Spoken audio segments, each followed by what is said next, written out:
Hey everybody, welcome to Movies Worth Talking About, where we talk and talk and talk about movies. So much so that when we start a conversation about Scream 5, we talk so much that we have to do a second part.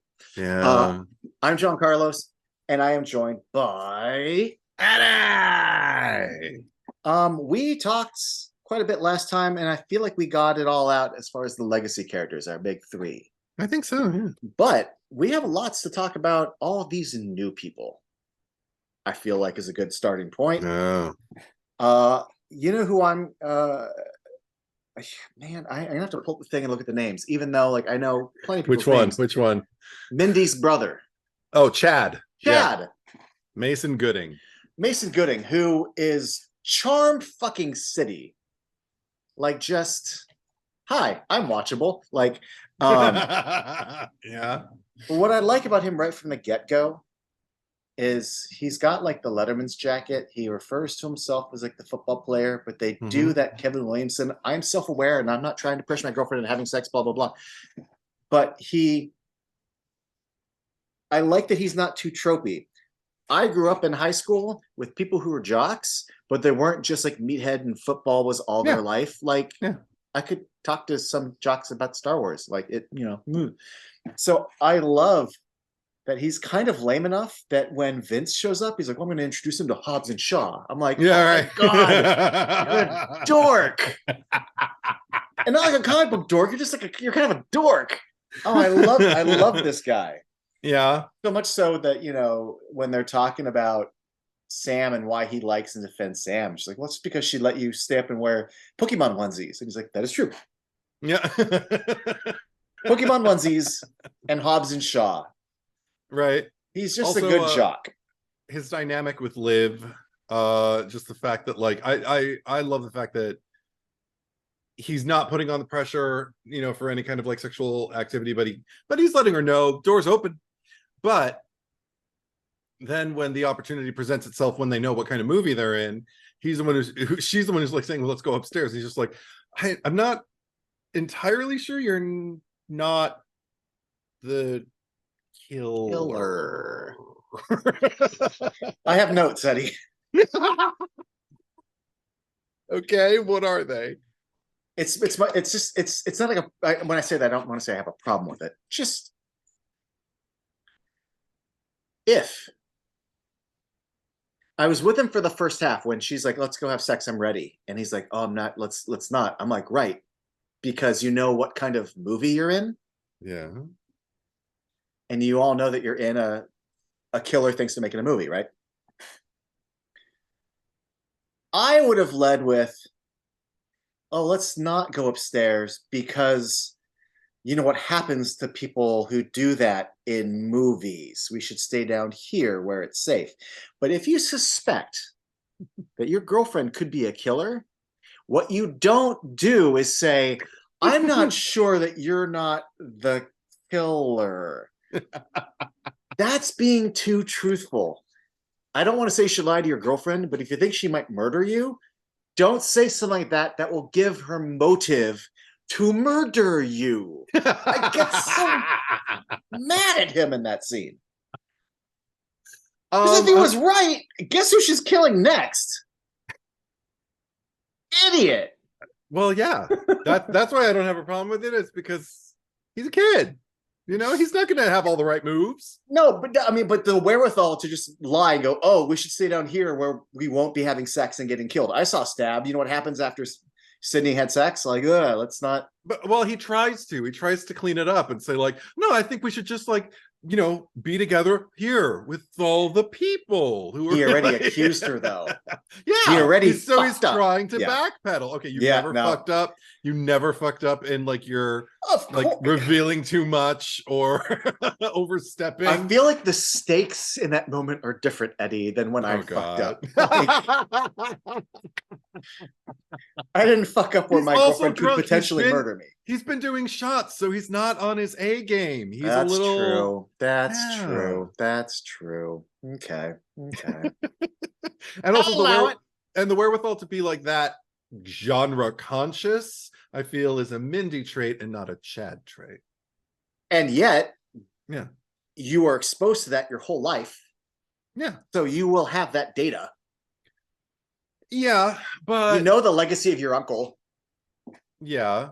But I mean, he lives with it. He lives with the visage of the Randy Meeks Memorial Theater, home theater, like every day Yeah, of his life. But he doesn't seem to have taken to it the way Mindy has, at least as sure. far as the evidence that we're presented with our limited exposure to them. I can't. That was one thing, though. I was really, really happy at the end to see that he had made it and she had made it, because I was like, those two, good call, movie, because I want more from those two. Like Yeah. the twin dynamic, and seeing more of their interactions, and just seeing them develop, and everything, like those are two who I have my eye on, who I'm like, oh, I like you, I want to know more. Also, Well, just yeah, and I think it was smart. Like it wasn't like Jenna Ortega was an unknown, right, but it felt like Jesus Christ last year between like this and Wednesday and X. yes, Like yeah, by the time you shoot Scream 6, you've got a bona fide star. yeah, Even though she was already working prior to that. But same yeah. thing. Like Jasmine Savoy Brown, I feel like Scream and Yellow Jackets just like happened at the same time. So Hmm. now by the time you do, like, good call keeping her alive, because I feel like 1 year later you've got another bona fide star.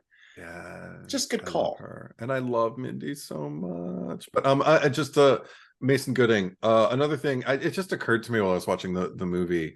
I almost wanted to call him the internet's boyfriend, but I know that that moniker is already owned Keanu. mainly by Keanu.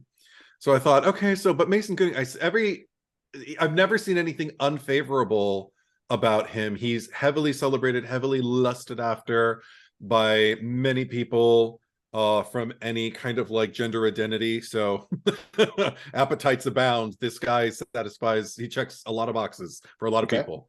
Um, so I just wondered, like, what would be the thing? And a term scrolled across my head. I don't want to say he is this. I will just ask the question, is he the internet's fuckboy? But see, that seems a little disrespectful. I don't want to objectify him to His that level. his energy doesn't seem fuckboyish. No, so the internet's what then? Side If piece. That's disrespectful too. yeah, right. Uh the internet's yeah, I'll have to think on it. But Fuck buddy. if anybody wants to put something in the comments, like, by all means, like, if you have something you'd like to volunteer that is less offensive than like the internet's fuckboy, because that is disrespectful, and I don't think he deserves that. No. But he is that level of lusted after, and I feel like this movie is just going to make him even more so, regardless of whether we get to see any skin or not. He's just, like you said, he is charm incarnate. It's just so incredibly watchable, and so is she. Oh, she's one of the MVPs of the movie. Yeah, that again, like, kind of like with the speech that they give Melissa Barrera, like this speech that she has, the exposition speech where she explains the rules and everything like that, has to be Oh, dynamic, has to come from somewhere. Otherwise, you're just giving exposition. But she has a point of view. She has an opinion on the comments, like, that are surrounding people, and every time she looks someone in the eyes and tells them something about themselves, I don't doubt for a second that that is how she feels about them. And just continually, like, the gears are always turning in her head. Like, I mean, even when she is completely chill and being a little stoner uh, on her couch, and thinking, like, I'm gonna smoke some more weed, I'm gonna eat some chips, I'm gonna, like, make out with this girl over here. I love um that beat, by the way.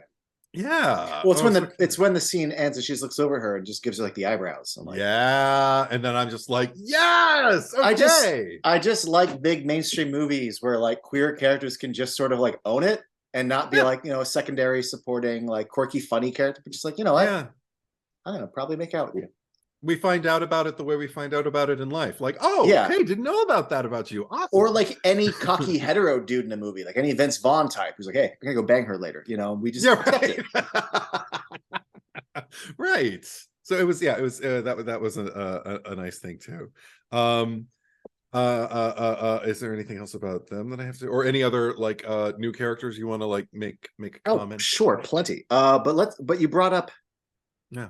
you brought up, the scene Yeah. at the Meeks residence. By the way, before I even get into how lovely is it to have Heather Heather oh, Matarazzo.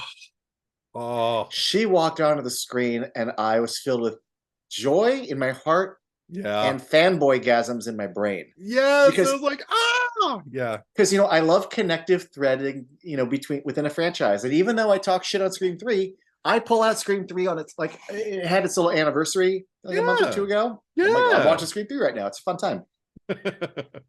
And I love it's almost disrespectful, but she pulls it off.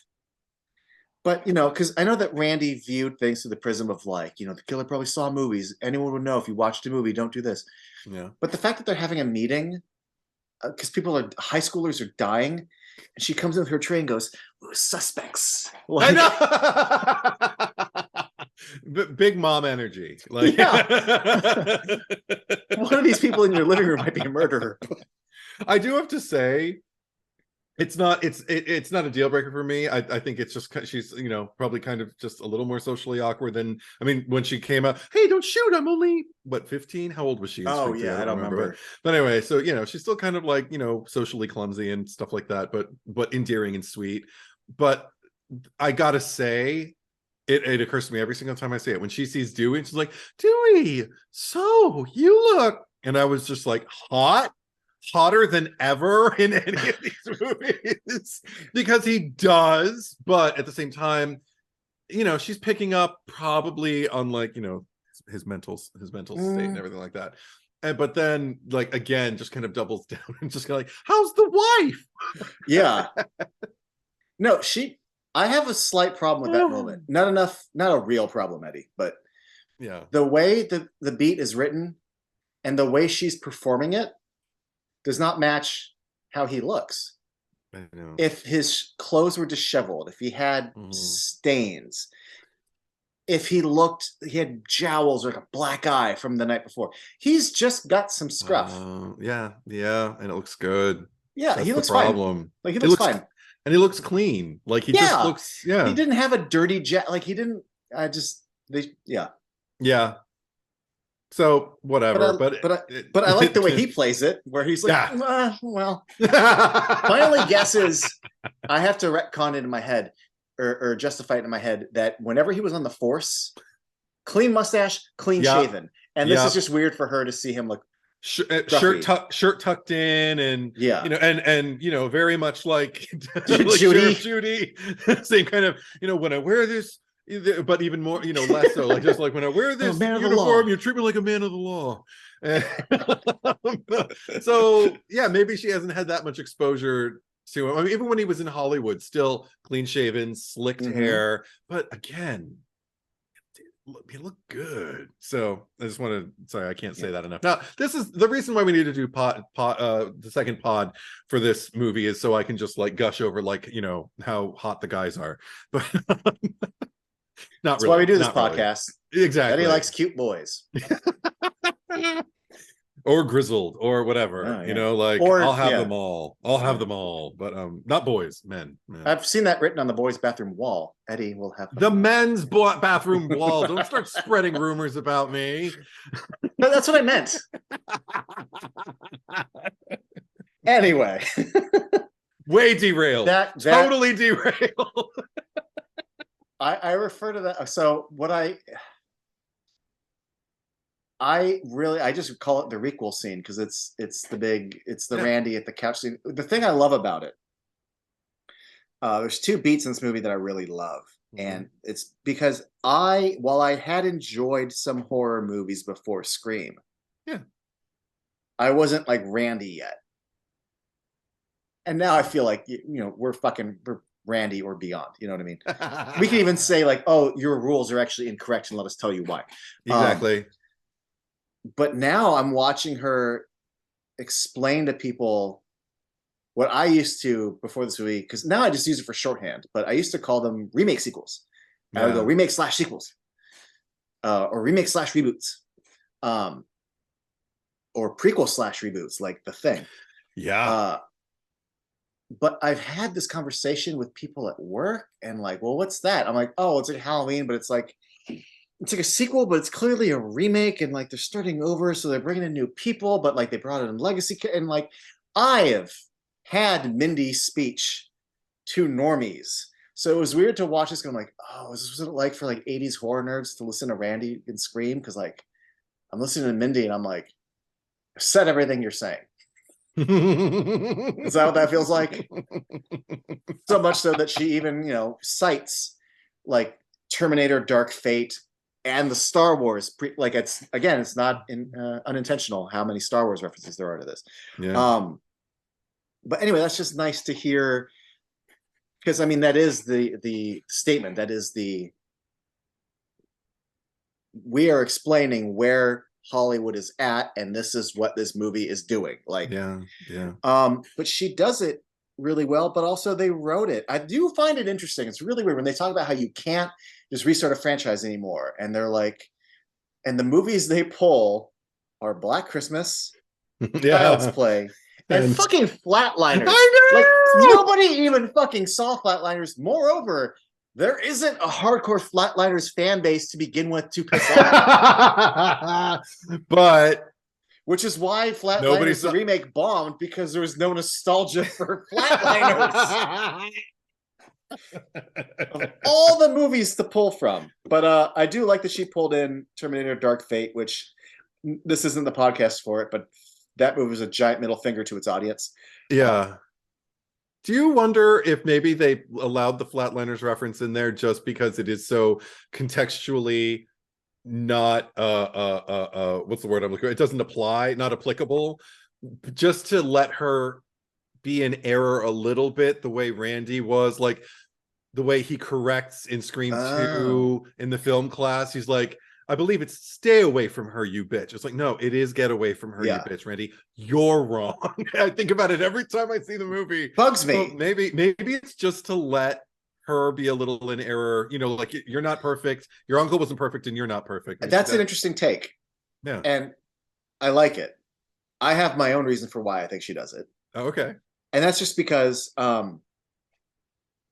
we've had a lot of horror remakes, but the ones that you're citing are far closer in time. So I think she's just pulling from the most recent, because at that point we were having way more reboots, or like reboot sequels, than we were straight up remake reboots. Yes.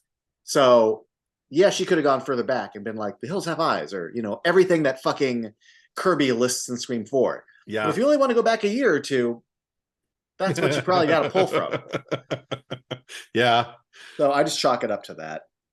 That may be the biggest reference to the Flatliners reboot or requel or whatever we want to call it, because I didn't see it. I don't know what it is technically, but that may be the biggest, the thing that stands the test of time most about Flatliners now is its reference in Five Frame. Yeah.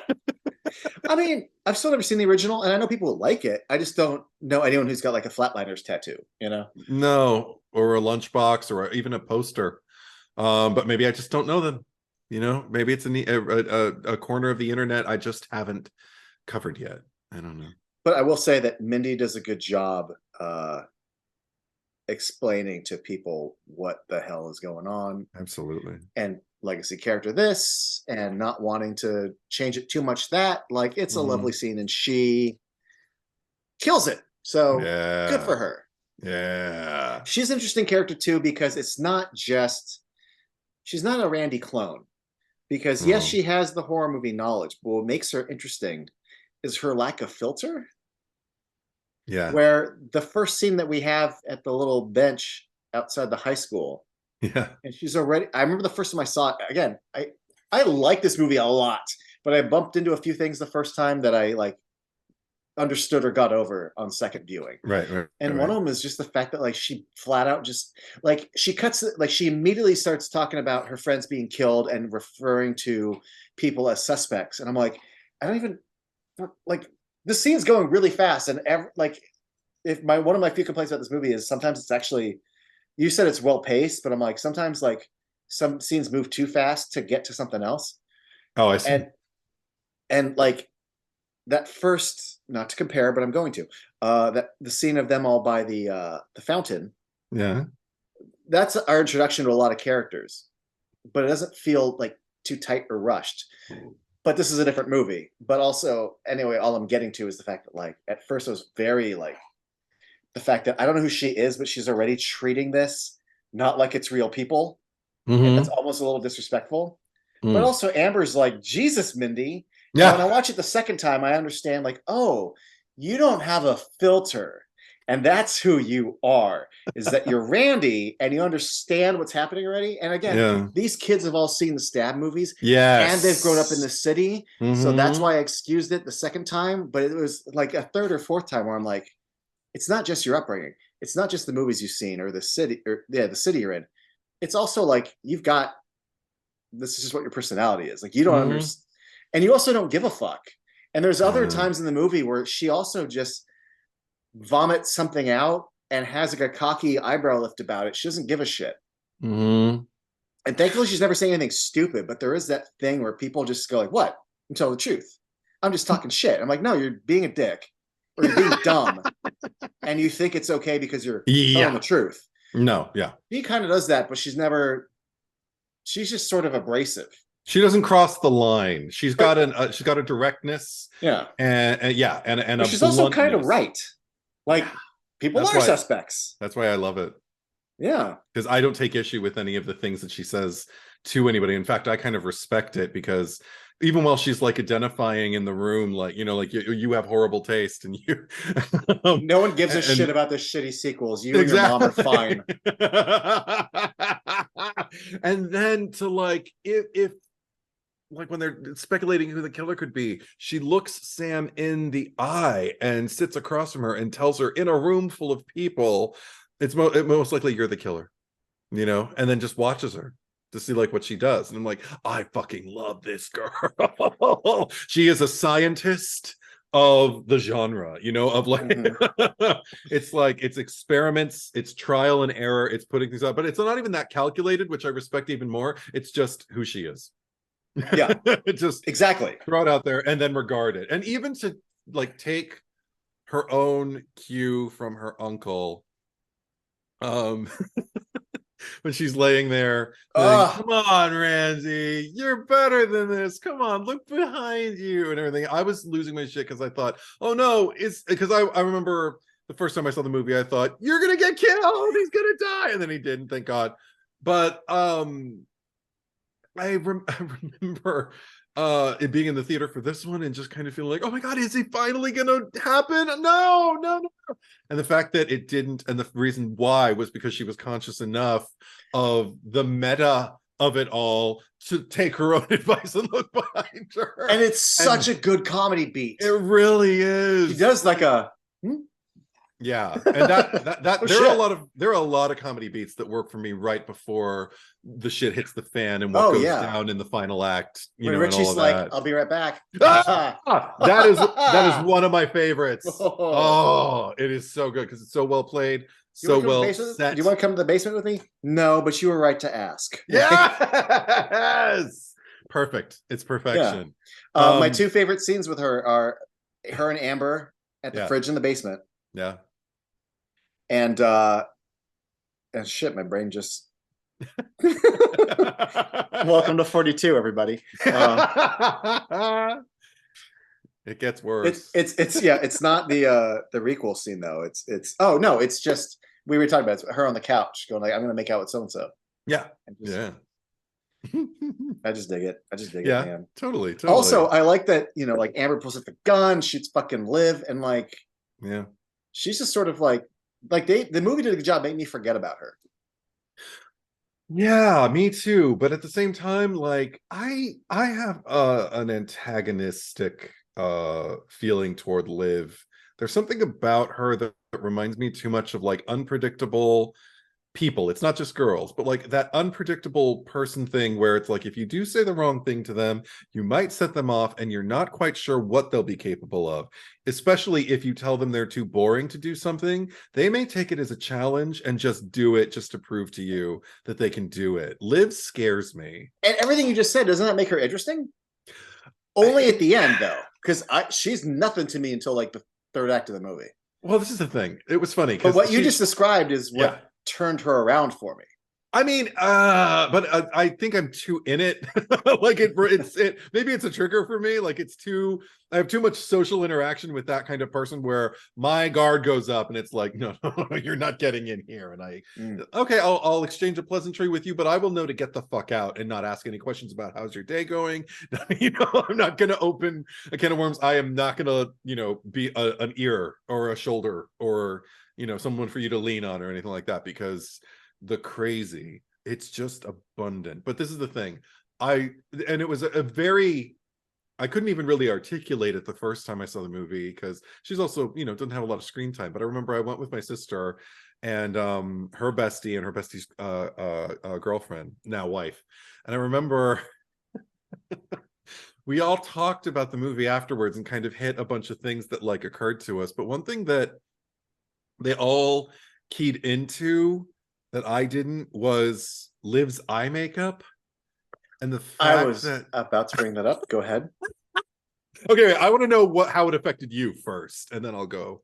Well, it's actually because while you were talking, I don't know if this is going to show on camera, but this is a Bratz doll Yeah. that's got glitter eyes. And Tracy's was like, she looks like a Bratz doll. Um, I've seen her outside of Scream. She's Oh. a good singer. And Oh. and that eye makeup and the little lines, no offense to the makeup team who did that, because Yeah. it's, work is work. More reflective of the character. Like, I know I'm a straight guy, but like, girl, you should not be like, that's not doing you any favors. Like,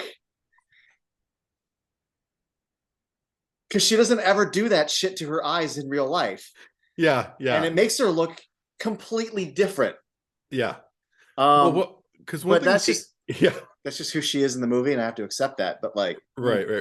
Well, because one thing that they all kind of conferred on and all seem to agree on and have the same reaction to, that I didn't even really pick up on. I think I noticed her eye makeup, but I didn't process it or anything. And they all just kind of got this image of her, or a feeling from that, just kind of like, if you're the kind of person who, when you do your eye makeup and you close your eyes and it looks like your eyes are still open but you don't have any pupils, you're probably fucking crazy.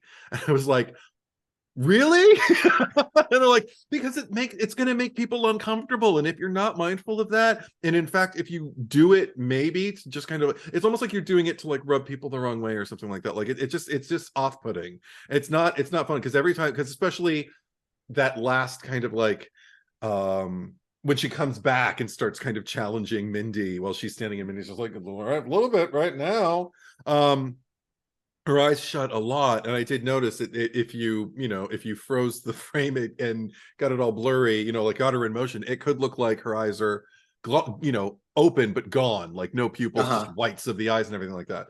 And I can't lose that now. There's something, I'm fascinated by the way someone like my sister and her friends can see and perceive things, living the life of women and being perceived as women, and like different way they have to read each other and themselves than I ever had to as a male-bodied person.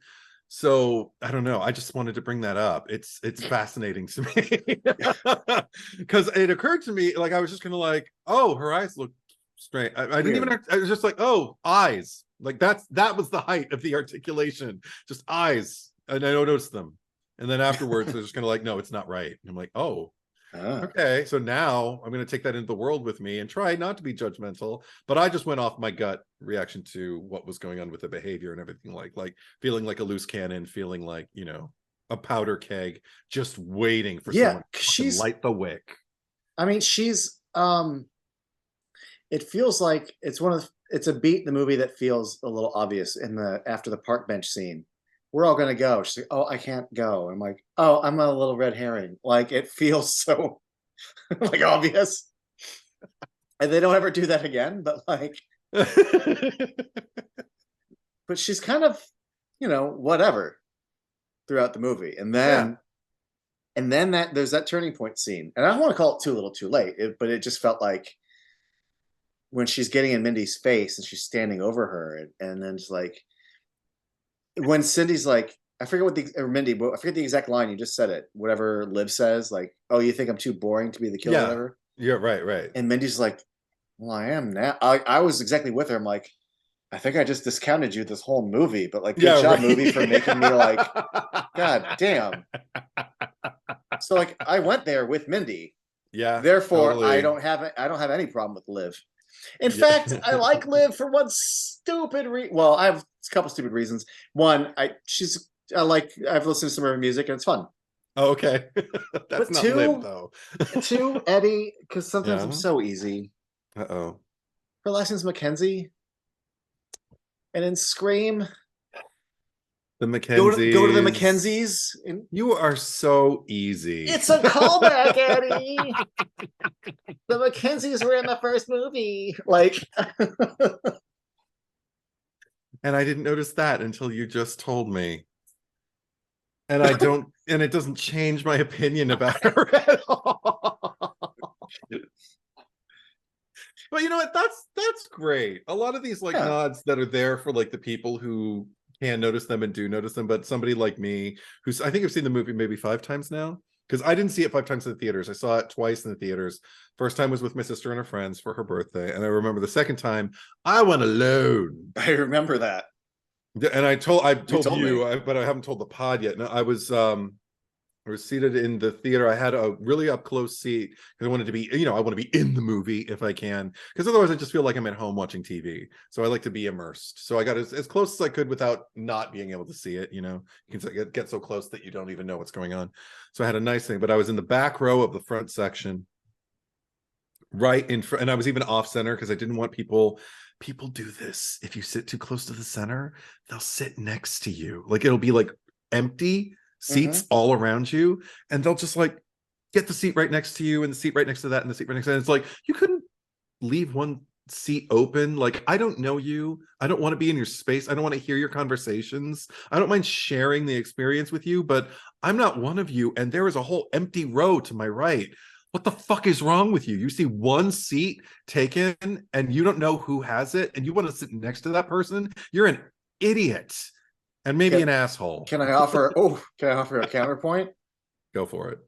People like to sit close to center, and if that's the next closest seat to center, Sit a row forward or backward. I would never. If I understand if it's packed and it's like, okay, these are the seats that we have to choose, and if we want to sit together, we gotta sit our, like, I get that, or as it starts to fill up, even like we want to be as close to the center as possible. But a whole empty fucking row, because I never sit dead center now. Like I learned my lesson with La La Land, and that's a whole other conversation.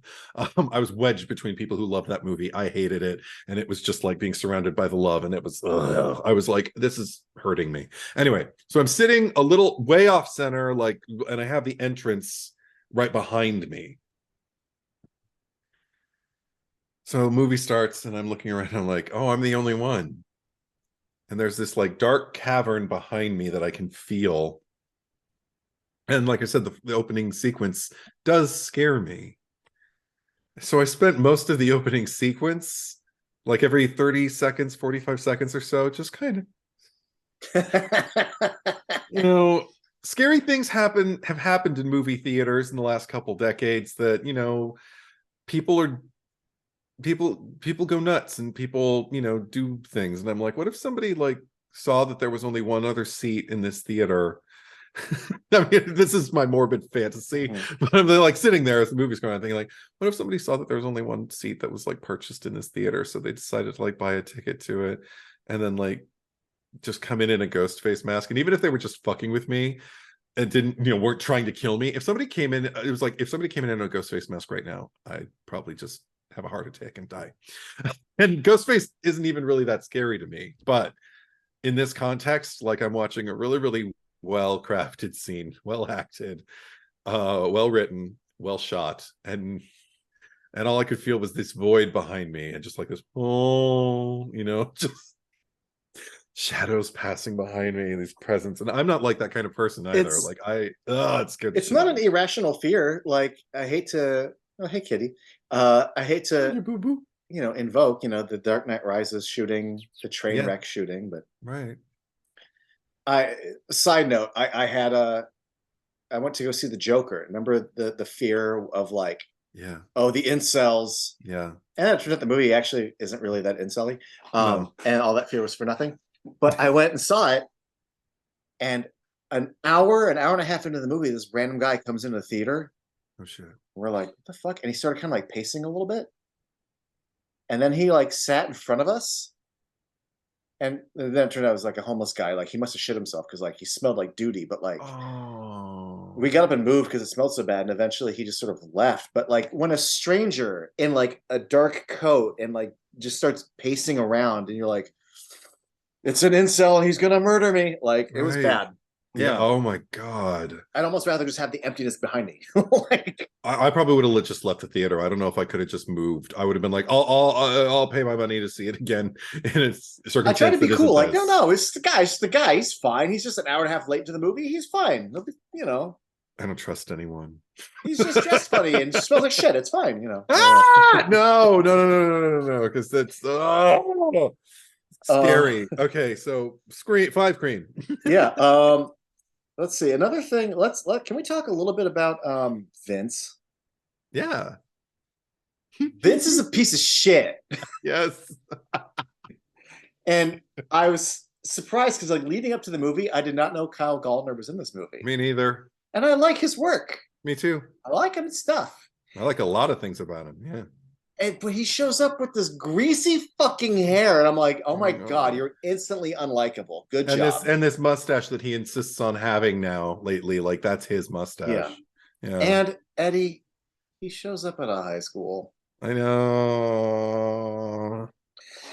Um, and the thing that kills me isn't even the fact that he's lingering at a high school, or the fact that there's already like a history between him and Liv, which makes him gross. It's the fact that later they're at a bar. And first of all, a bunch of high schoolers are in the bar, but depending on what the rules are, like there was a bar I used to go to when I was in high school that like before 8 o'clock, they couldn't serve you alcohol, but you could hang out and play pool. And then at 8 o'clock, we had to get the fuck out. Sure. Maybe it's one of those things. But the fact that he thought his move was to like go up to a high schooler and like refer to her friends as the kiddie table, and like, you want to get a real drink, you come in, like just everything about him's awful. I know. The only thing is that they cast someone like Kyle Gallner to be in this movie for 2 scenes. Because I would have watched more of him in any role. But I love that he got, because the second I'm like, oh, is this guy going to be a thing in the movie? Oh, turns out he's not. Yeah. So that's like a red herring as far as casting someone that I give a shit about. Sure. And they've done that's not new to the franchise either. What with Henry Winkler and whatnot. Yeah. I get that. But his kill is my favorite kill in the franchise. I love the yeah, I love just Ghostface going bloop. It's not, a theater and a gun and all this shit. It's just one stab. Okay. Oh, it's fucking great. And it's in multiple, and he's just crawling on the ground and just Ghostface just watching. Oh, it's so good, Eddie. Only other thing I can say that I thought about when I think I thought it in the theater the first time I saw it, and I just remembered feeling for the first time ever, maybe, a warm feeling about the Nightmare on Elm Street remake, because his only linkage to a Wes Craven property that I can remember is being the Johnny Depp role. I don't even know if I don't think, is his name Glenn in? I don't remember. Fucking know. Anyway, he plays the Glenn in in that Nightmare on Elm Street mess, and so I was just kind of like, okay, so he's kind of family. I mean, and I like him. I've liked him in everything I've ever seen him in before. As far as his performance, I don't always like the character he plays. Like in this case, he's just bad news. And I love the fact that like he gets to like the second he's on screen, I'm just kind of like, ugh. Like I right, but he's so good. He really is. And that was a red herring. I know a lot of people like complained about the red herrings of this movie, because like, especially in his case, because it's like he's immediately like stripped out. So like, what's the point of like even Oh, having him introduced as a red herring if you're not going to use it later? And I'm like, but that it's unpredictable. Like that's the whole point. Is I don't know. Because we're expecting him to be a red herring that's going to last like longer. The fact that he gets taken out like literally first, no, well, first, of course, it's he's the first one to die. he's the first one to die. Yeah. Yeah. First Tara and now him. And it's And like, wow, okay. That I didn't see that misspoke. coming. When I called him red herring, I didn't actually mean like a killer red herring so Hmm. much as just like I thought he was going to be a character in this movie more. Hmm. And then the red herring is now fuck you, he's dead. Right. Have you seen the because he's Stu's nephew, Yeah. like Stu Macher's sister? Yeah. There was like a little thing, I think it was trending, where people were trying to be like hashtag Tony Collette as Stu Macher's sister for Scream 6. But I'm like, not, I'm not even looking I at mean, people's stories at this stage. So right, no, I'm but this like, was like right after Scream 5. oh, But the second I heard it, I'm like, yes, please. Like, bring it please on. put Tony Collette in these movies. Oh But my God. but that is a thing where if they ever want to revisit it in a Scream 6 or a Scream 7 or whatever, like, yeah, there's a Stu Macher sibling that you could, who now is extra pissed that her son is dead. Like, there is a whole character that you can add later if you want to. She could Debbie Salt if she wanted. She really Yeah. could. We could find out not only is the Loomis line a little off, so is the Mocker line. Yeah, I oh mean, yeah, obviously, absolutely. if he's part of the bloodline, and I still have my suspicions about, Stu and not just killing, let's just put it that way, being gross and being, a Oh deprived yeah. human being. Yeah. So I don't, yeah, that could be exciting. That could be interesting. Plus, you've got to be a certain kind of crazy to like listen to Billy and be like, yeah, Well, watch a few horror movies, take a few notes. It was it's fun. fun. Like, there's So something wrong with you. he's so fucking good. God. They are so fucking good. It can't be said Yeah. enough. Anyway, okay, but this Oh, movie. so speaking of so fucking good, one of my favorite things about Kyle Gallner in his two scenes Yeah. is how it's so simple, but it's so note perfect when he is taking a piss outside the bar. He plays quite possibly the most believable drunk. Like, if I had to make a top 5 list, like his drunk is perfect. It is brilliant acting. Okay. I have been that degree of like talking to myself. Me too. Yes. Oh I my get God. that. The fuck Absolutely. it's what's great about it? It's the beat and then the loud, like, fuck this bar, man. Beat.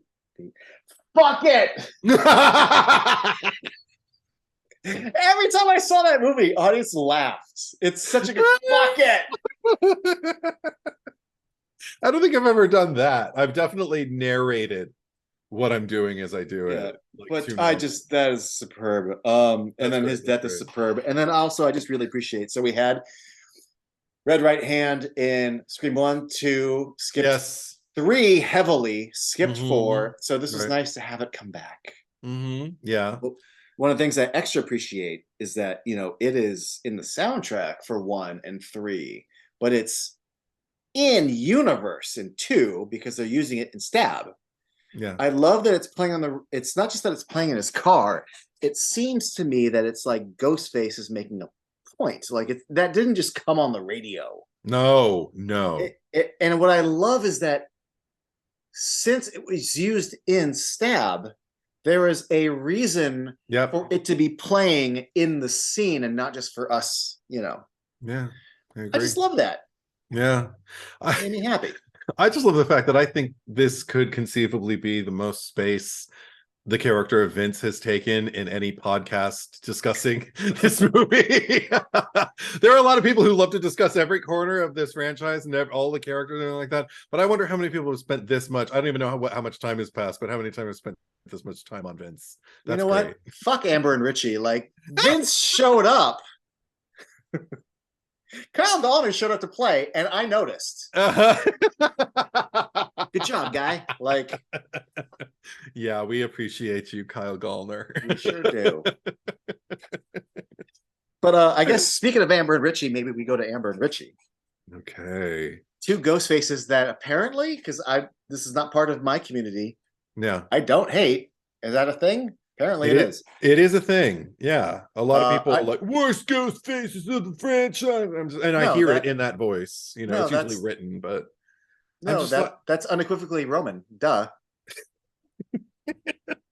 again, with the worst and just kind of like, based on what? Like, just based on the fact that you don't like them, then just say you don't like them. I Don't like presume brand them. you're taking in factors like who the character is and the performance and what their motive is. And I like Mhm. Scott Foley as an actor, but who his character is and what is and that whatever. Anyway, Anyway, yeah. but if we're gonna talk not just the performance, but specifically Ghostface, I have a Yeah. lot of thoughts. Yeah. Like, Well, one of the things that I got this is gonna be well, you might relate. I got stupidly emotional over something. okay. Like, Just and not even like I didn't cry, but I just went like, so the thing that struck me the first, and I've extrapolated since then, but like the first time it struck me, the first like 2 times I saw this movie was there's something I couldn't articulate until the second time, which is that like, all right, so like in Scream One, like one of the two ghost faces has something with Sydney. Like it isn't just we mhm. watched horror movies, like No, it's no. your slut mother was fucking my father. Yeah. The second movie, one of them is you killed my boy. Yep. Revenge again. Third one is it's personal. It's you had the life like my mom left me. The Sure. fourth one, it's personal. Like I had to grow up in your shadow and I want your notoriety. Right, right. This one was just two strangers.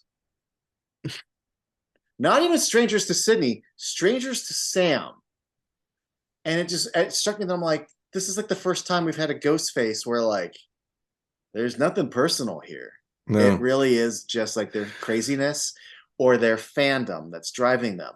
And Yeah. then and then I started thinking about like how like they're making a movie. And then my brain was just and literally I was at work because at work I just think about movies. Like it's not just like at home on podcasts and stuff. I think about movies all the time. So it was a weird place to be processing, but I was like literally walking into like a door and I was like, it's interesting that like Wes Craven directed the first 4 movies. Like those were all like his cast and his people. And then these two new guys come on. They're not connected to any. Oh my God. They're like the killers. Mm. Oh my God. Because they came in and they're not related to anyone. Yeah. And the first 4 were personal because it was Wes. And there's like a parallel between these strangers and Oh these strangers wow. coming into the. Oh my God. And I kind of just was like, I it's didn't think about that. personal. I It's didn't think not about personal, that. but it is personal. Well, because It's like also, metatextually personal, and I got like kind of right. Eddie about it for a minute. Oh my gosh, no, that's great because also you made me think while you were discussing like their way in is like that's why people thought that they were like, you know, like doing their requel and everything like that, but they're also kind of like occupying space still within the original lore by killing off people who are connected to the original legacy characters who are no longer around now, or at least attacking them. So that's their way of kind of integrating themselves the same way like with these two filmmakers. It's like they have to attract the legacy characters by going after like, you know, the ones who might still be in Woodsboro and collect them, you know, like Oh draw yes, them in and everything like that. Yeah, that's fascinating. I didn't even think about it from that meta angle. That it's kind of sweet, it really is. like I applying that like perspective it. to these shitty killers, but like in a weird way. And In a also weird letting way. them be as impassioned about, like, again, like I said with Amber about like telling Dewey it's an honor. She understands the gravity, like the Yes, weight that this kill carries. So she isn't just some punk who's being destructive. In her own way, she is integrating herself into a legacy of something that means a great deal to her, because how can fandom be toxic?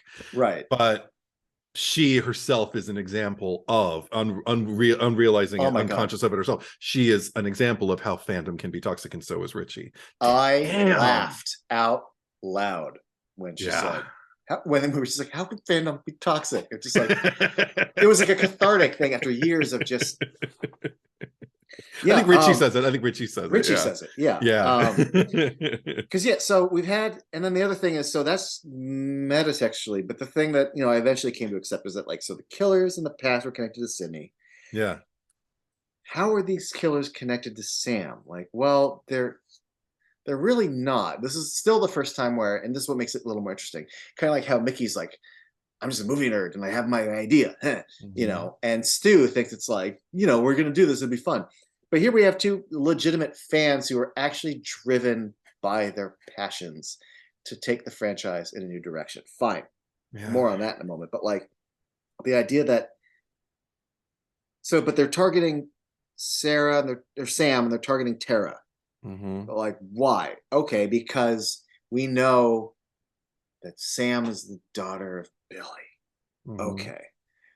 But still, from their point of view, like Billy had a motive with Sydney because it affected him. Like, Yeah. what the fuck does Sam, being the son of Billy, have anything to do with these two strangers? It still doesn't, except for the fact that like it's it's their fandom. Like now they get to like force a connection. They are directing again, like the directors. So they are directing the story. They are Hmm. targeting Tara to bring Sam in Yeah. because they have an idea, and the idea is that Sam is we're gonna make her our villain. So Yeah. there is that removal. There's a metatextual connection, but I'm okay because we now get to do something different. You can make it scream, but a little bit different. Hmm. Um, and still, you can have your cake and eat it too, because even though the killers are disconnected, Yeah. Sam doesn't know that. She's still carrying the guilt and the weight of like, it's because of my dad. Yeah. So for her, it feels like on her journey it's personal, and then we, the audience, just find out it really isn't.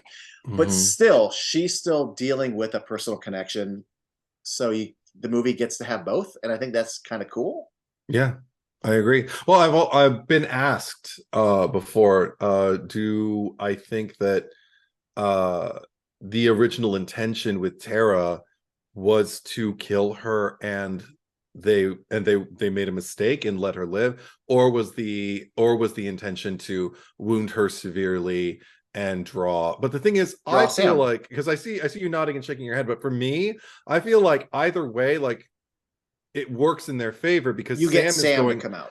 Sam is coming back no matter what. If she's coming back to visit her in the hospital or if she's coming back for her funeral, you know, like Yeah, yeah, you're getting yeah. Sam back somehow. And then another thing is, I feel like there are a lot of random thing or seemingly random things that I still haven't quite reasoned out. Maybe you have more answers in your notes about like literally from moment to moment in the movie. Because now I think like, well, where is the killer? Who is doing this? Who is doing that? And everything like that. It doesn't, and none of it like ruins the movie for me though.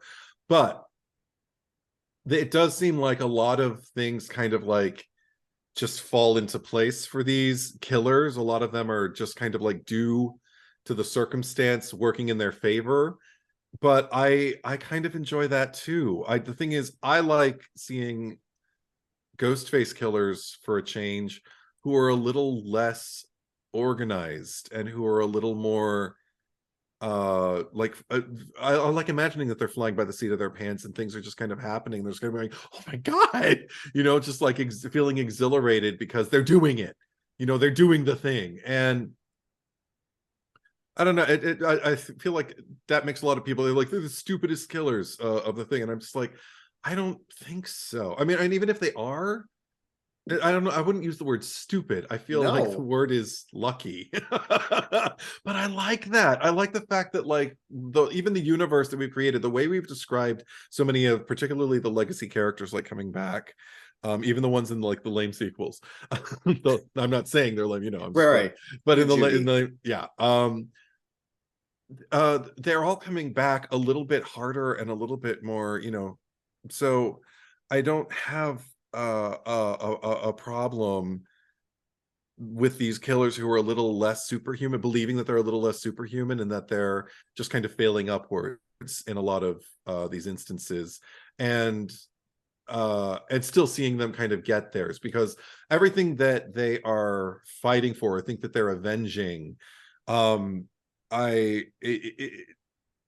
I feel like a sane person would see, but you're wrong. These are actual human lives you're dealing with. You're not Yeah. dealing with people in a movie. You're dealing with actual human lives, and the fact that you don't get that, the fact that you think the only way to fix this franchise that you're obsessed with is to make the correction in this realm of consciousness, Right. makes you your own brand of crazy and your own brand of like, you Yeah. need to be stopped and you need to be That taken. truly makes you toxic. Yeah, Like absolutely. the irony of you saying how can fan be toxic, like, oh my Yeah. God, you're willing to kill people just for your movie series. And I think they're pretty well coordinated in certain instances too. Like I love the fact that like when they meet each other, when Richie and Amber like meet in the hospital Oh God. room, and they're just kind of like, he's just kind of friendly and unassuming, and she's kind of like looking at him like, hey, whatever. And then later, when they're after Sam gets attacked, they're both accusing each other, That's yeah. which immediately kind of like takes them off the table for me as to like, oh, okay, well, they're both, I mean, they're both getting defensive, but they seem to be getting defensive the way that you should, You like when should. somebody is accusing you of being a killer. That scene Um, plays so good after you've seen the movie once. So you're like, oh, in absolutely. fact, you probably planned at some point, I need to accuse you and you need to accuse me. We need Y- to yeah. kind of Just to take us kind off of the table a little bit. get the heat off of us a little bit more. Yeah. I enjoy the fact that especially the first time through, not knowing Richie, because also a lot of people I guess watched a lot of the trailers leading up, and I guess they started to kind of like just by process of elimination like show kill scenes that shouldn't have been shown and things like that. And it's like, well, if you're being pursued by Ghostface, then you can't be Ghostface, like going well into the movie, like knowing, well, then I know that Ghostface is going after you, unless Ghostface is going after one of the other Ghostfaces not in Ghostface Mhm. regalia. Like that could happen, I guess, but you look like a victim who's afraid, and now I know you're not, the killer. I guess is the way a lot of people thought about it. I didn't see any of it going in, so I didn't have anything. So I just thought Richie was a nice guy. He Right. was like the low-key comic relief. He always had us laughing, when he Yeah. was like watching Stab on Netflix, and and even Even at the down very end even with at the very Ghostface. end, where he's just like, Holy shit, okay, it's Ghostface! yes, or even it's Generation X. Hello, Yeah. thank you for leaving the cup and Get all the of that. fuck out. Yeah. Yeah, again, like had this kind of like charm about him, a little, a little scruffier and a little kind of like more, dorkier charm, but I felt it. I mean, again, that moment that right up until that moment, like, and oh shit, it's Ghostface. All of it is just so incredibly perfect. Even when he's screaming at like Sydney, just like, because you're just shooting people through the door, like he is absolutely right. Like, Yeah. And so yet, and yet, when he takes it gets me so good when he stabs her. And he just goes like, I know. Like, I know this sucks or this hurts. yep, Yeah. asshole, It sucks that it's me. Oh asshole. yeah, it sucks that it's me. I get it. I get it. Yeah. We planned all this But out. We knew how you were going to react and what you're but going to do. and I know he inherited this magnificent smile from Meg Ryan and Yep. fucking Dennis Quaid. Yes. Yeah. It's like weaponized in this movie. Yeah. These like glowing eyes. Yeah, And but this, the yeah. kitchen scene and the link, just every time he smiles, I'm like, fuck you, don't. Like I don't like the degree of satisfaction you have, Yeah. and the Yeah. amount and borderlines over the top when Donna starts stitching the bodies, but like you're telling, he's like a little kid, and like we're doing the thing, we're doing the stab Yeah, thing. exactly. Yeah, And we're doing it in Stu Macher's actual house. So I can understand like how something like that. I felt exhilaration standing in a spot where a hero of mine once stood. And granted, they're fucked up, but I get it. Also, I gotta say, the first time ever I noticed something that I didn't notice before with Richie when he's in the car. And he's already got Tara in the back and he wants Sam to get in the car, and it's just this line. He says, Sam, please get in the car so we never have to see these people again. And he's sitting there hunched over the wheel and he doesn't even like look at them. And for the first time I thought, like, you don't want Sydney or Gail to like see, especially Sydney, because they're gonna see what Dewey saw in you, and they're gonna be like, why are you in such a rush to, like, or something like that. They're gonna see something suspicious. So it's best if I just don't make eyes, because if they derail this, everything's fucked. Everything from here on out is like relying on the fact that like we drive for a while. She finds out she doesn't have, because if we get found out here and we end up staying here, she can pick up another fucking inhaler here at the hospital. You know, like she can get a prescription and she can go get another one. We need to get going. The plan is, you know, like, come on, the thing. But we got to do the thing. Totally works. I never thought about that till right now, but it always works with just these legacy people can get the fuck out of here and never, like, it works. Like, he's a lovely little actor, that Richie, you know? Yeah. Which you have to be if you want to be a Ghostface. You have to be a good actor too. So much so that like even like when he's sitting there like on the phone, is it the phone? Yeah, he's on the phone with Sam, like watching Stab 8 and going like and says the line about the whole thing derails at like the fifth movie. And I'm just kind of like, who are, like, you don't have to be sitting there streaming it and eating and like engrossed in it. You're a real movie fan. Well, that's the thing that's interesting is at that point we have to have known, once you've already seen the movie. Yeah. He's seen the Stab movies. Yeah. I just imagine he hasn't seen that particular YouTube video. So he was still alone. You know, like he's still enjoying that video. Like if he was watching the Scream movie, Stab movie alone, then I go, what the fuck is this? But right. And then he uses that phone call to still bring that up. Okay. Yeah. Gotcha. Another thing that I find interesting about the two of them is something that we've never had until Scream 4. Scream 4 is the first one that really dropped this in, where even I don't remember his name, but the Culkin, the one who's not Emma Roberts, who's not Jill. Charlie spends the whole movie pining over Kirby. Yeah. But then once, you know, our masks are off and everything's revealed, he and Jill are he and Jill. And we talked about in the last one where I think that he still enjoyed his time with Jill, but like, you know, if he had his druthers, I still think the things he was saying about Kirby were coming from an honest place. I do too. Scream 4 was the first time when the masks come off. They're like, hey, baby, hey, honey, hey, sweetie, you know. And then they did this again, and I just remember going like, interesting. And then I was like, is that like a thing? And then I remembered, like, no, one didn't. Although if you want to joke about it. I mean, people saw it before I ever on his did. Shoulder a lot. And, you know. So, yeah. Whatever. But, so they aren't, but they aren't. But 2 and 3. But yeah, it's interesting that they made them a couple again. And then I go, Richie, she's in a high school, you fucking piece of shit. That's gross. No. Oh my god, that was so Christopher Walken, number 1. But number 2. But number 2, I didn't even think about that either. God, why is that so prevalent in this movie? And why is this the first time I'm thinking about it?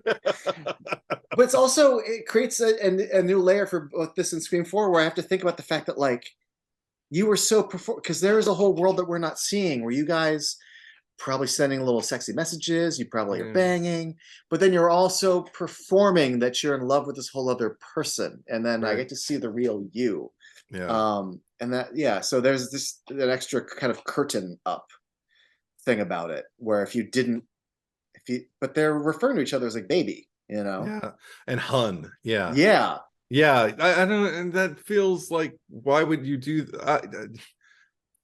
why would you do that, baby? See, I can't call you you're my friend. If we were just friends, then I'm not going to be like, hey hon, or maybe no, especially if we're killers. But I have to wonder, Scream 5 is the one that made me, I didn't think about this so much in Scream 4, but Scream 5 made me wonder, like, because they don't like address it.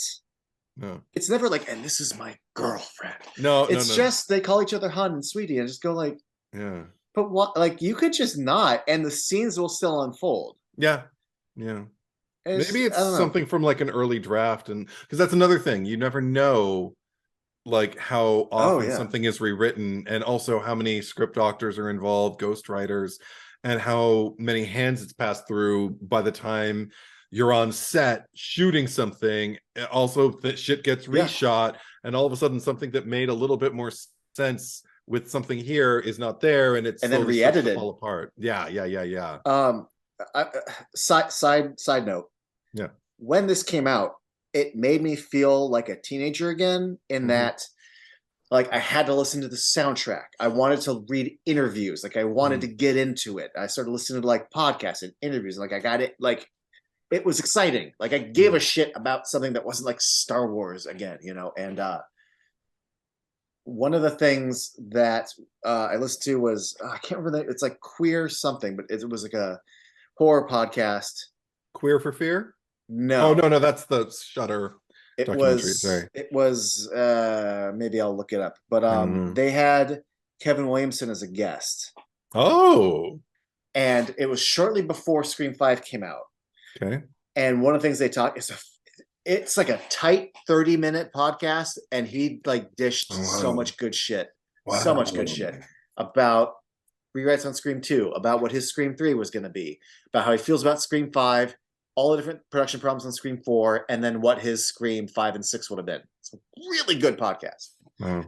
But one of the things he mentions was like, they asked him about, shit, I just forgot his name, but Charlie's podcast partner. Oh, keep talking. Podcasting guy with the live stream. The guy who I'm gay. I'm gay. Exactly. And they asked him, because, you know, Yeah. Kevin Williamson is credited with writing that script. Yeah. And they asked him, like, hey, so, like, in your version of the script, was he gay, or is that something that they came up with later? And he, are you looking up the character's name? I'm looking it up. Keep going. Well, I'm listening to you. I need his name for this, unless I make Oh, up. okay. Let me Robbie. Robbie.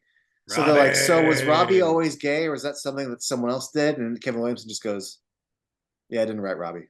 And they're like, oh. And that's when he kind of discussed a little bit about how he's like, there was like 6 or 8 other writers on Scream 4.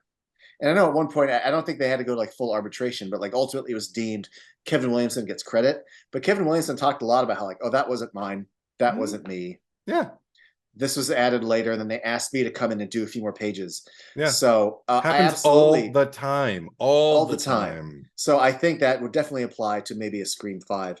I know I've never listened to the entire commentary, but like so it's been less than a year, maybe 8 months ago, 9 months ago, whenever the fucking it came out on physical media. I think I listened to the first 20 or 30 minutes, and they were talking about Liv and how in the original script, Liv was like nothing.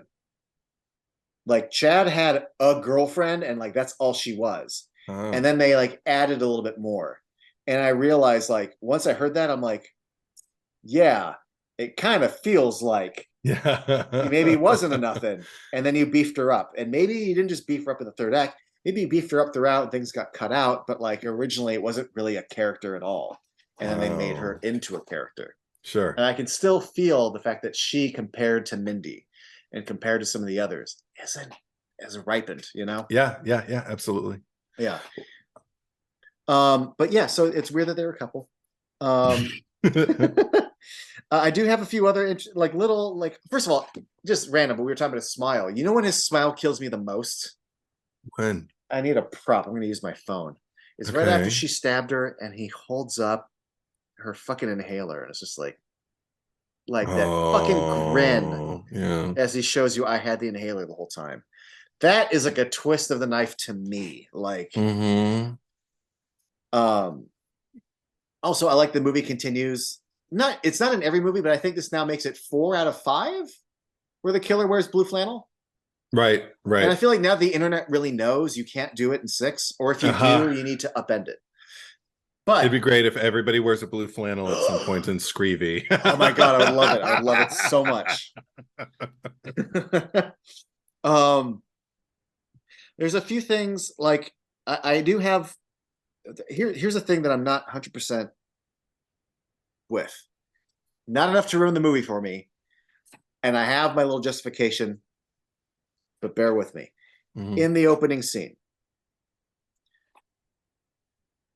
Ghostface is calling from a clone of Amber's phone, which you could argue it is just Amber. In fact, Richie says, I was with Sam all night in Modesto.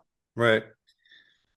So if it's Amber, the thing that I bump into is that she's about to call the police, says you answer the fucking phone. She answers the phone again.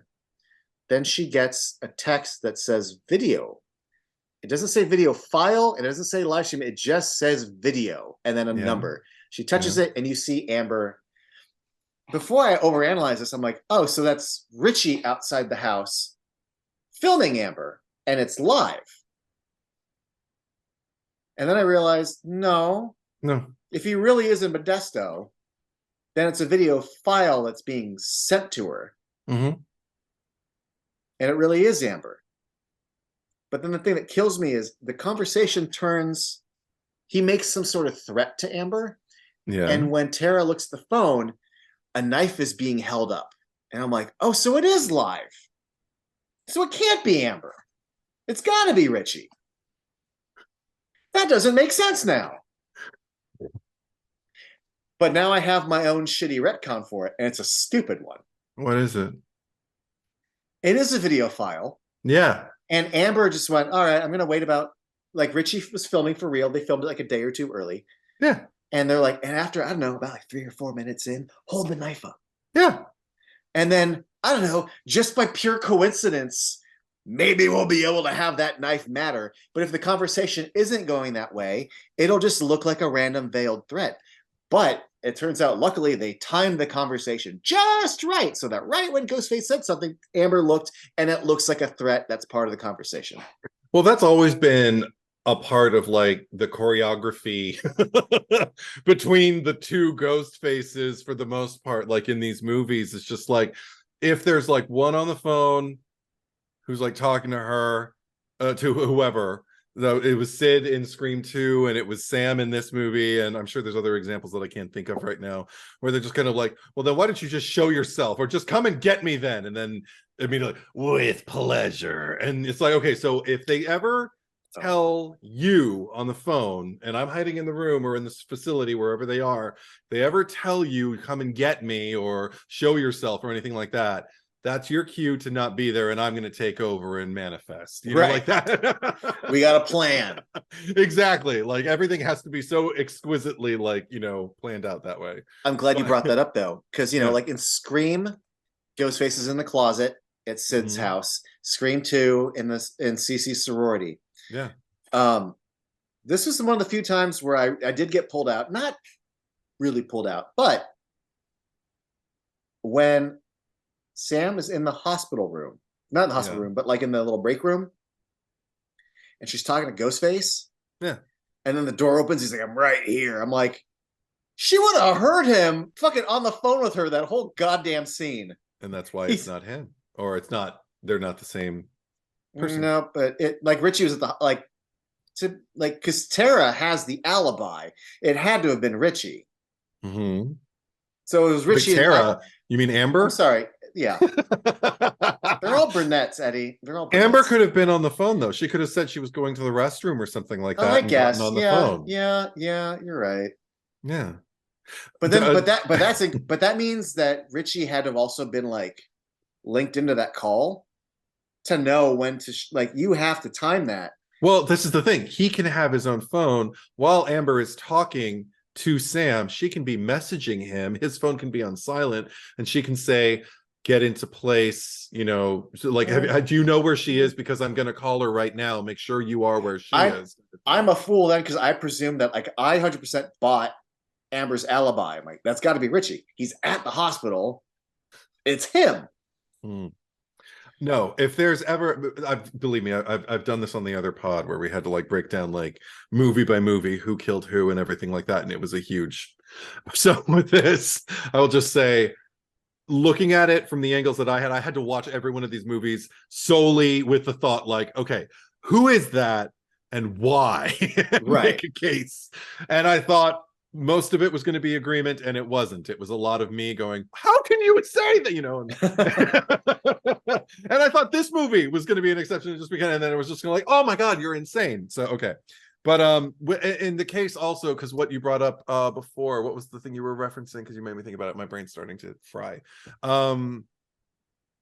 Richie being in Modesto while Amber was. Oh, because the video whole thing, even the I think it was even articulated before my second screening of the movie to myself. Like I was able to think like there was that video and everything like that. And I think the immediacy when you panic, like the thing is, if you're on the phone and you're already unsettled and thrown off your game because somebody's making threats to you, and then they also have like, you know, somehow come into contact with their phone, or at least cloned it and like can like pretend that they're them, whatever you're perceiving, you don't know what's going on. You're just taking things as they come, the crumbs that they're dropping for you. So if they send you a video file, even if it's like could have been pre-recorded the night before or anything like that, it also could not have, because that was another thing I was thinking. I don't know how via text to live broadcast with you or anybody else that I'm going to just, even with my iPhone 13 Pro, like I know how to do that. FaceTime and stuff, but I don't know how to send a live feed as a link. No. So the thing is, I think it was what it was supposed to be was a file.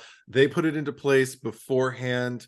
Could have even been the same night. He could have, because that's the thing. I think people always, because this is the thing, it used to throw me off in the first movie too, and I think that's what they're trying to do with the way that they wrote it. I remember when Stu had his alibi in the first movie with Casey Becker, he was with Tatum that night. Yeah. So I remember that I thought, oh, okay, so Stu couldn't have done it because he was at Tatum's house. It had to all be Billy. And then I started thinking from a standpoint, if that is all Billy on the phone and running around and getting Steve into place, and then, you know, like breaking then that can't happen. It isn't possible. He can't be in that many places at once. It has to be the two of them in the same place. So Stu had to sneak away either before or after, and they had to like coordinate, and Billy's coming straight off of, you know, the Casey Becker kill, going to Sydney's bedroom and everything like that. So I mean, so for the first time within the last like 3 years, I started thinking like that, and all I could think was, we don't really know where Woodsboro is. I don't think. Maybe somebody, it's supposed to be Northern California. It's supposed to be and so okay, so then we got Modesto, which is adjacent. You know, you're getting to what I was going to bring up. Okay, then go ahead and bring it up. No, you go. Okay. I want it.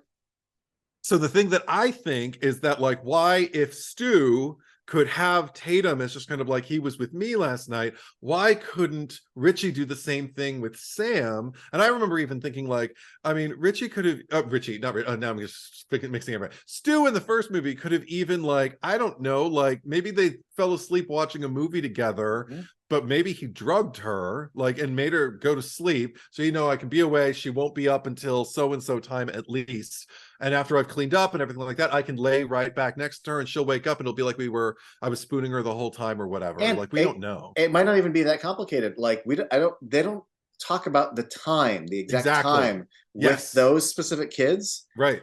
So for all we know, the murders took place at 7. They do. They talk about the time that she was murdered, but they don't talk about like the time that he was with Tatum. Right. I think so that's what I'm saying is that Stu could have gone at 7. Yeah. Helped with the murder, and then hung out with Tatum for 8 o'clock, 9 o'clock, 10 o'clock, 11 o'clock, and then Stu was with me last night. Like, right. So I even though I had pointed out things, I did also have a backup, which is you could tell in the first Scream movie they're in Northern California. Yeah. Modesto is in Northern California. Maybe it's only like an hour or 2 drive. It's very easy if she's a heavy sleeper. Maybe you get in a car, you go, you come back, you climb into bed. She wakes up in the morning. I was in Modesto last night. Yeah, I have my own excuse for it. Also, I mean, sometimes movies just got a movie, and sometimes but I don't the moviegoer. No, but sometimes the moviegoers think about it a lot more than the screenwriters do. And the only one where I think it works the best or works out all near perfectly is the first movie. Everything, it's kind of like Back to the Future in the sense that like everything that is dropped is used, you know, everything they use Back to the Future, the first one, as an example for like, you know, the quintessential screenplay, because every bit of information that is introduced is paid off at some point later in the movie. And I feel like as far as strategizing and putting things in place and, you know, really thinking in terms of like who could have been where and who could have killed what, I think the first movie probably does the best job in terms of thinking that way, like logistically. The sequels, it starts to get kind of murky and it starts to get kind of like, I mean, that's really far-fetched but the movie's got a movie. So, Yeah. Ghostface got to kill someone. So, and I think this movie is no exception. And I don't watch this movie to figure out when the two killers, for the No. most part, No, are just the where they phone are. thing with Amber on the video feed really is the only thing that like really drew me to Okay. it. But Okay. also just a little thing about Richie, one of my little notes is that in hindsight, I really should have seen that it was Richie when at the hospital with Tara, he just gets like an arm cut and then gets knocked out. And I'm just like, why is Ghostface just knocking him out? Yeah. Also, But then arm I cut. also, first of all, because Jill got her arm cut. Well, boyfriend got his arm cut in 2, but Yeah. Jill was a killer, a blue flanneled killer in Scream 4 who got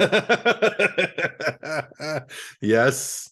Yeah. No, but then I also, the movie does a good job of making me go, you're right, but haha. And that is, once he gets knocked out and you go, hey, wait a minute.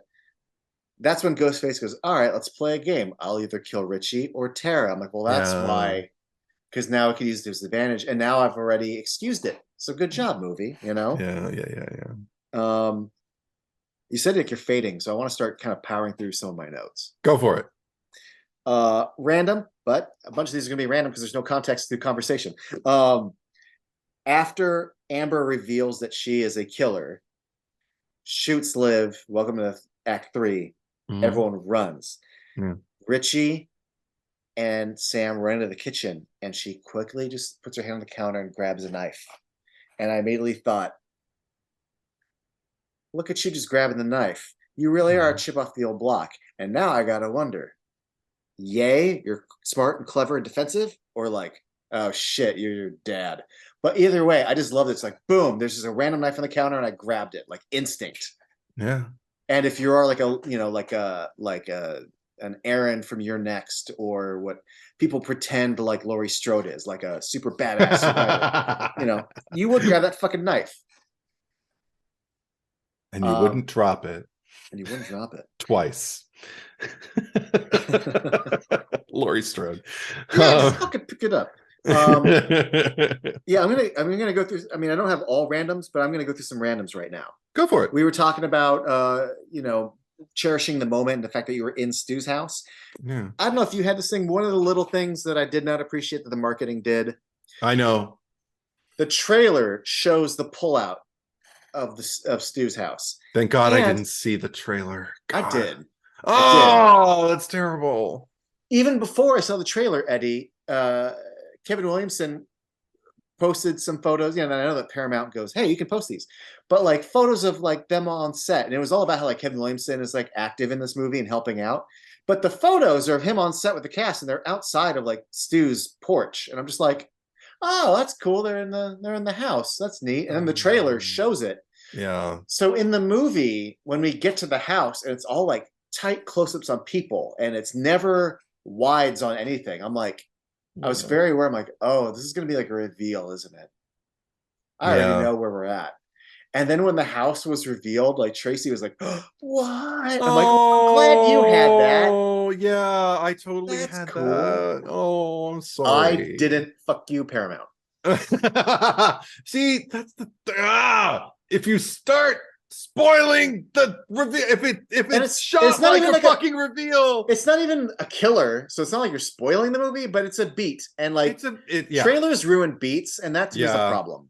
Me too. I agree completely. I gotta say, I thought from the point of view of somebody who knew nothing going in, like that kicked my ass, but also just kind of like the reintroduction of Sydney to the house, and just the way she just kind of regards it and everything like that, and even the way she moves back into it, it carries history for her, and we get to feel that. And while she's still just kind of like, talk about powering through, just kind of like, all right, I'm back here. And then she even criticizes him on the phone for using the same house, even though I shouldn't say him because it's Amber, but she doesn't know that. But I'm not Richie, or no, I'm not Amber, I'm the other one. I'm the other one. Yeah, so it is Richie, never mind.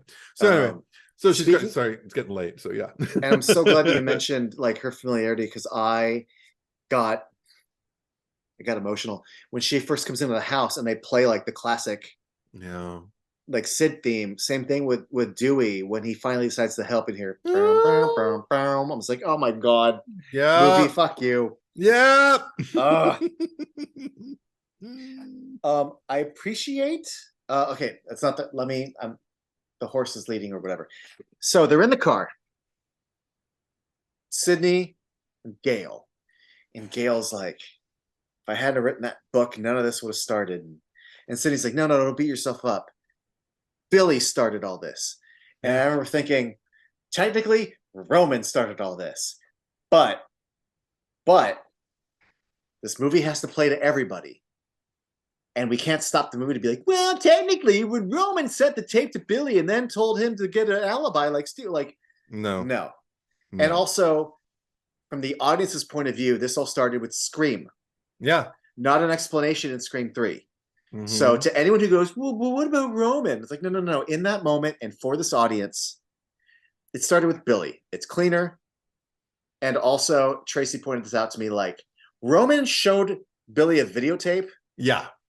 But like, it was Billy in his heart that's like, I'm going to go rape and murder your mom over this. Like, yeah. It starts with Billy.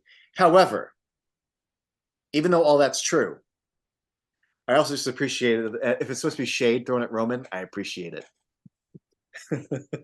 I did too, because that's another thing. It's just like, it was kind of clear cut to me. I remember thinking like, yeah, Billy did start all this. Billy started the killing and all of that and everything like that. All like Roman waved the red flag. He didn't know what effect it was going to have. And he even said, like, in his thing, like, I had no idea it was going to be like this elaborate with like, this and this. But murder was part of the intent because he told Billy to get. But that doesn't mean that he's going to be successful. Stool pigeon. Billy had to want to kill in the first place. Correct. And find somebody who was going to like collaborate with him on that, and he did. So yeah, I appreciate that too. I definitely do. And also, speaking of Roman, I really appreciate. No offense to the shade to Roman, I talk a lot of shit, but I loved when they cut to Tara in the hospital. She's watching not just Dawson's Creek, but a scene with Scott Foley on Dawson's Creek, and I'm like. This is nice. There's a lot of Scream 3 callbacks, and I appreciate that. They could have picked any scene. Scott Foley scene. Yes. And also, Pacey's in it, and technically he's in Scream 2, and that's neat. A little bit of Scream 2 references. Like it's not the same line, but I think I wrote it down. Sam says, I'm not breakable. And when Sydney's like, it's okay to break. Yeah. Hallie. One of the things that I found amusing that didn't quite pull me out, but definitely made me chuckle was, I'm trying to remember the cop's name. Give me a second here. Deputy Vincent? Yeah. Okay. Yeah, Chester Tam. It's been a few years, but the second I saw him on screen, I'm like, that's fucking Richardson from Hot Rod. Is that fucking Richardson from Hot Rod? Oh my God. The one guy is like, hey, let me be part of your crew. It's like, no, you don't bring anything. And he's like, oh yeah? And he just starts like hip thrusting. And just, you're like, what you see? No. And when they're throwing up all the flyers for Rod's new movie, and everyone gets flyers to distribute, and all he does is throw them in people's faces and then just start dancing, and throw them in the air and just start dancing. Like, I know the Lonely Island is those three, but way back in the day, he's like the fourth Beatle. Like, he was one of the OG Lonely Island guys. So like the fourth Beatle? I'm sorry, fifth Beatle. Okay. Fifth Beatle, fourth Lonely Island guy. Gotcha. So I know he's got his own career, and I think he's like directed and stuff, but when you show up in Scream, I just imagine the hip thrusts. I did not. Wow. What a gift. What a gift. I swear to God, I haven't seen him in like anything since Hot Rod. Right. Oh my God. I have some longer tirades, but let's go on just the more shorter ones. I really appreciate the fact that unlike Screams 1 through 4, something about the fact that this is like a legacy and it's kind of looking back. Yeah. The fact that Ghostface, at least 3 different times in the movie, like stands up and rises, and we have like power shots. He stands, he rises, he like, I don't want to say like they're glorifying him, but like they lovingly stage him in beats that he never got in other movies. Sure. In fact, one of my favorite shots in the entire movie is just after he's killed Dewey. just robe open, two knives in hand, just sort of standing over Yeah. the scene. Yeah. Just fucking so good. Yeah. So good. Thank you. Thank you. I'll tell you the most random thing I have. What? Judy's last name is Hicks. Yeah. Scream 3, for better for worse, links that the Askewniverse is connected to the Screamverse because Jay and Silent Bob are taking a tour at Sunrise Studios. Yeah. Yeah. So Judy Hicks could, in theory, be related to Dante Hicks and Gil Hicks and all the Hickses. And that's just my headcanon now. Oh my God, that Dante's gonna have to attend yet another funeral. Or no, well, no. If anything, I started thinking about all the Hickses because there's like, I think 4 of them. Because Gil is in Mallrats. I forget the name of the one who's working for like MTV and Chasing Amy. And then I forget the name of the reporter in Dogma. But when I was thinking about that, I realized your cousins did, spoiler alert for Clerks 3, your cousins didn't come to your funeral. But anyway, Judy Hicks. Anyway, that's my headcanon. And Judy couldn't because she didn't go to the funeral either. Well, her movie, which movie came? Her movie came first, right? Didn't her death predate? Didn't came first. Yeah. So she has a reason for not being at the funeral. and so does Wes. So does Wes. Yeah. Yeah. Oh my God, they're a cursed family. They really are. Wes also has one of my favorite death scenes. Just magnificent. Okay. Practical effect. Yes, and the effect. And the fact that it's so, first of all, I hate the idea of fighting against someone and like but just the fact that he lets out this like because he speaks in a very low tone, but he goes very high with like the fuck you, and then like loses. And also stabbing fast, whatever, but like that slow push in is unnerving. And it holds on it too. Like it doesn't just kind of like go in and then the death is over. It's like we watch him die and we sit with it for a while. It's very uncomfortable especially because we know his mom just died. But okay, I got to say one thing about that. One of the most evocative things for me going into it is how sad I am just watching Wes set up for the sushi after Judy.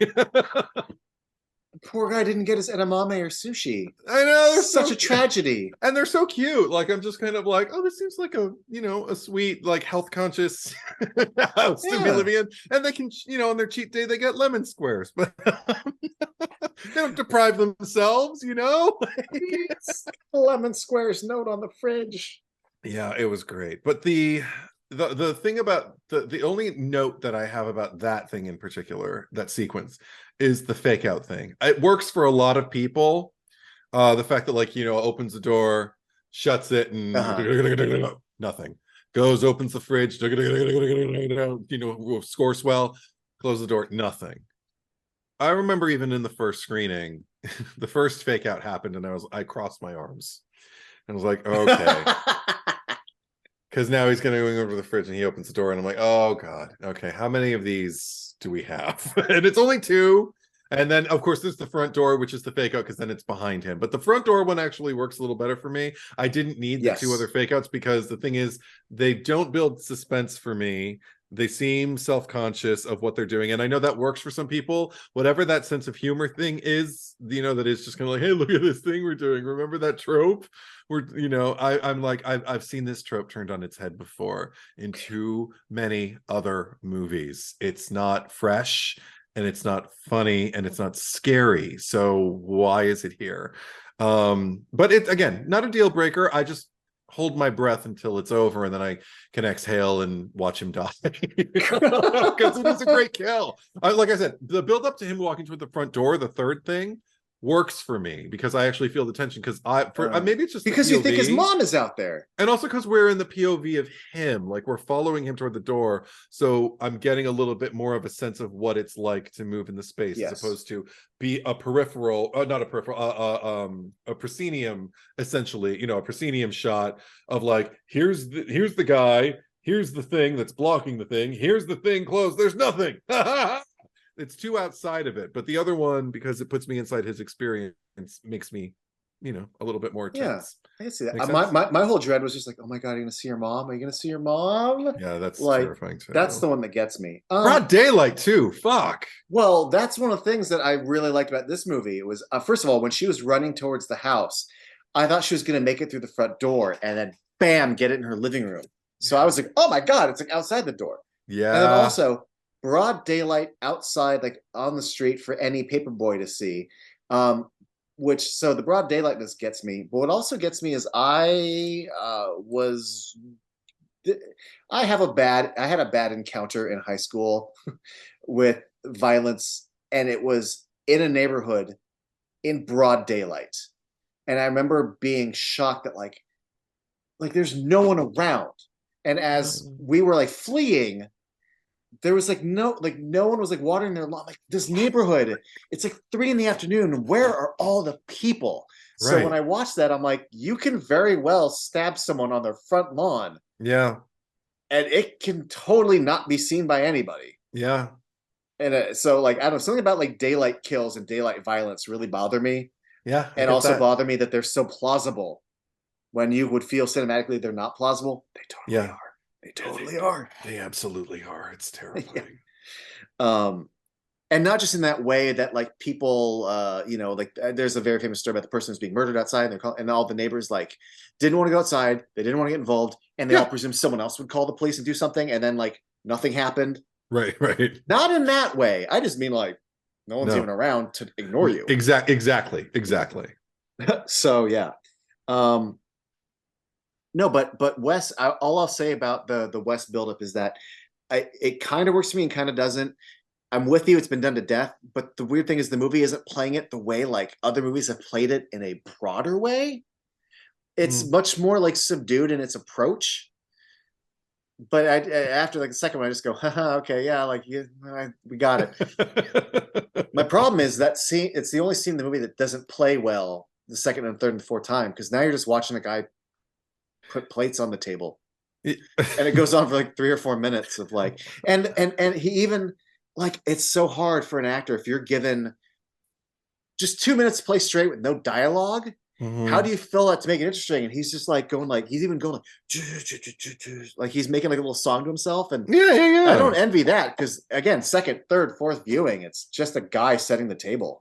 Well, see that I don't even mind that because again, like it kind of breaks my heart because it's like, oh, they're gonna have sushi, like Well, that's the you tragedy will, of you it. will, you will never have sushi, son. I But know. it's the fact that a bit is thrown in there. Like I get kind of like setting an ambient, what's the word I'm looking for? Like setting the table, as Mm-hmm. it were, cinematically for the main course, which is going to be like his kill. Like hers was the appetizer, and his is going to be it's so horrible to think of it that way. Yeah, you But monster. yeah, I'm such a monster. But the kill in and of itself lands, and I'm back in the movie like 100% after that. But even the first time it didn't. The things with the doors didn't work on me. And I saw other Fair people, enough. and I've had conversations with people, and they're like, "Yeah," and I'm like, okay, I get it. I get what they're going for. It didn't work for me. Go on. Um, well, speaking of Wes, so here's one of the things that like so I've talked a little bit about how like this movie does like the love letter to its fandom just Yeah. right without being overbearing and stopping in its tracks. I talked about just like the callback to Live and just the fact that like the opening scene with Tara, she's even like grabbing a knife, but they're not like recreating the exact same shot with Casey Becker. But like you're essentially creating like Tara as Casey and getting Jason the answer with Jason and his mom wrong is like getting Stu and Billy wrong. Like there's a lot of beats there. The whole movie, we have a party, it ends early. Like you even have Richie going like there are rules when it so like all these beats are there, but there's also little things we've talked about. I love that the lemon squares note is on the door. Mhm. That's an easy thing. It doesn't feel like it's beating over the head with No, callbacks, it's but just it's like there. you remember the thing that's like on the internet now. Tatum's ashes, you know. Yeah, yeah, yeah. So Uh-huh. lots of similar beats, lots of callbacks. Even the fact that there's an Elm Street sign on a street, Yeah. nice, nice, nice. Hmm. Um, I think I forgot it, but I think the number of Nancy's house is a number in the Oh, movie. oh, I can't remember where, but I feel like that number comes up. okay. I'll keep an eye out Yeah. for it.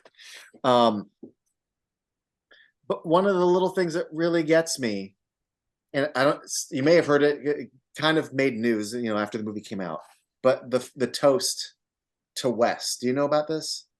Oh, yeah. Yeah, about like all the voiceovers that are doing it. Mm-hmm, mm-hmm.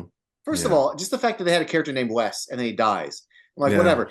And then I just see the banner for Wes, and I was like, Yeah. oh, Yep. movie. Yep.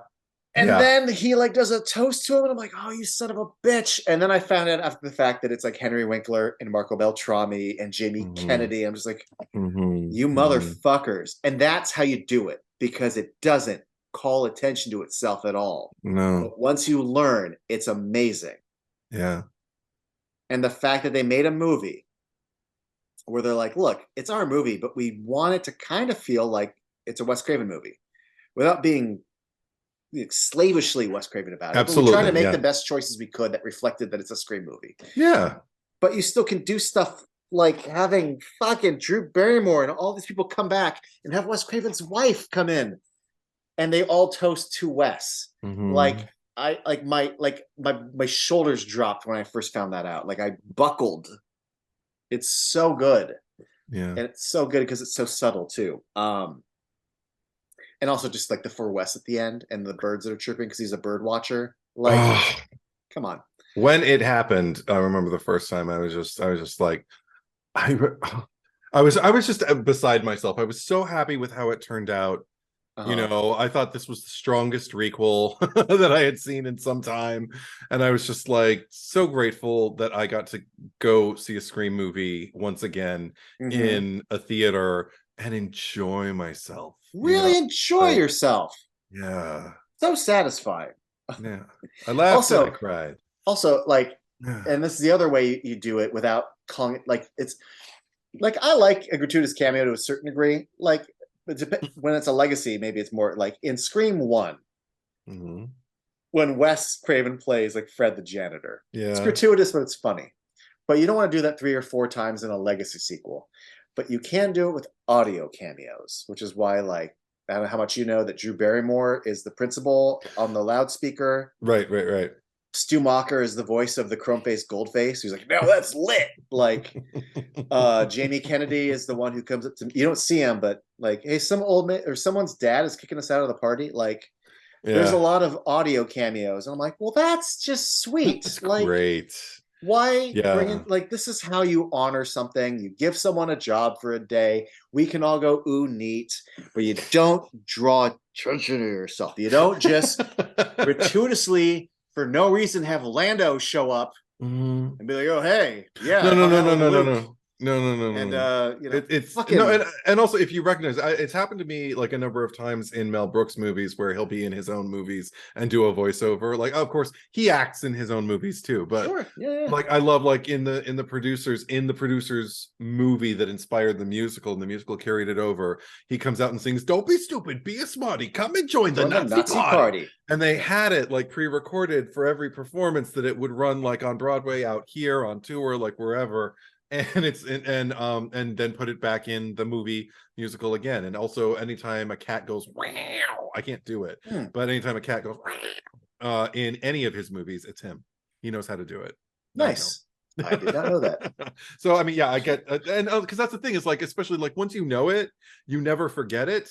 And but and somebody who has like as distinctive a voice like that, if it jumps out at you, you can be like, wait, I think it's a wonderful like little Yeah. surprise like for you. But at the same time, yeah, like you said, it's not so heavy-handed that it pulls you out of the movie. It's like one just kind of like, it's kind of like Mario running through something like unspoiled field in a level, Mm. like you're doing well, and then you jump up and you get a coin.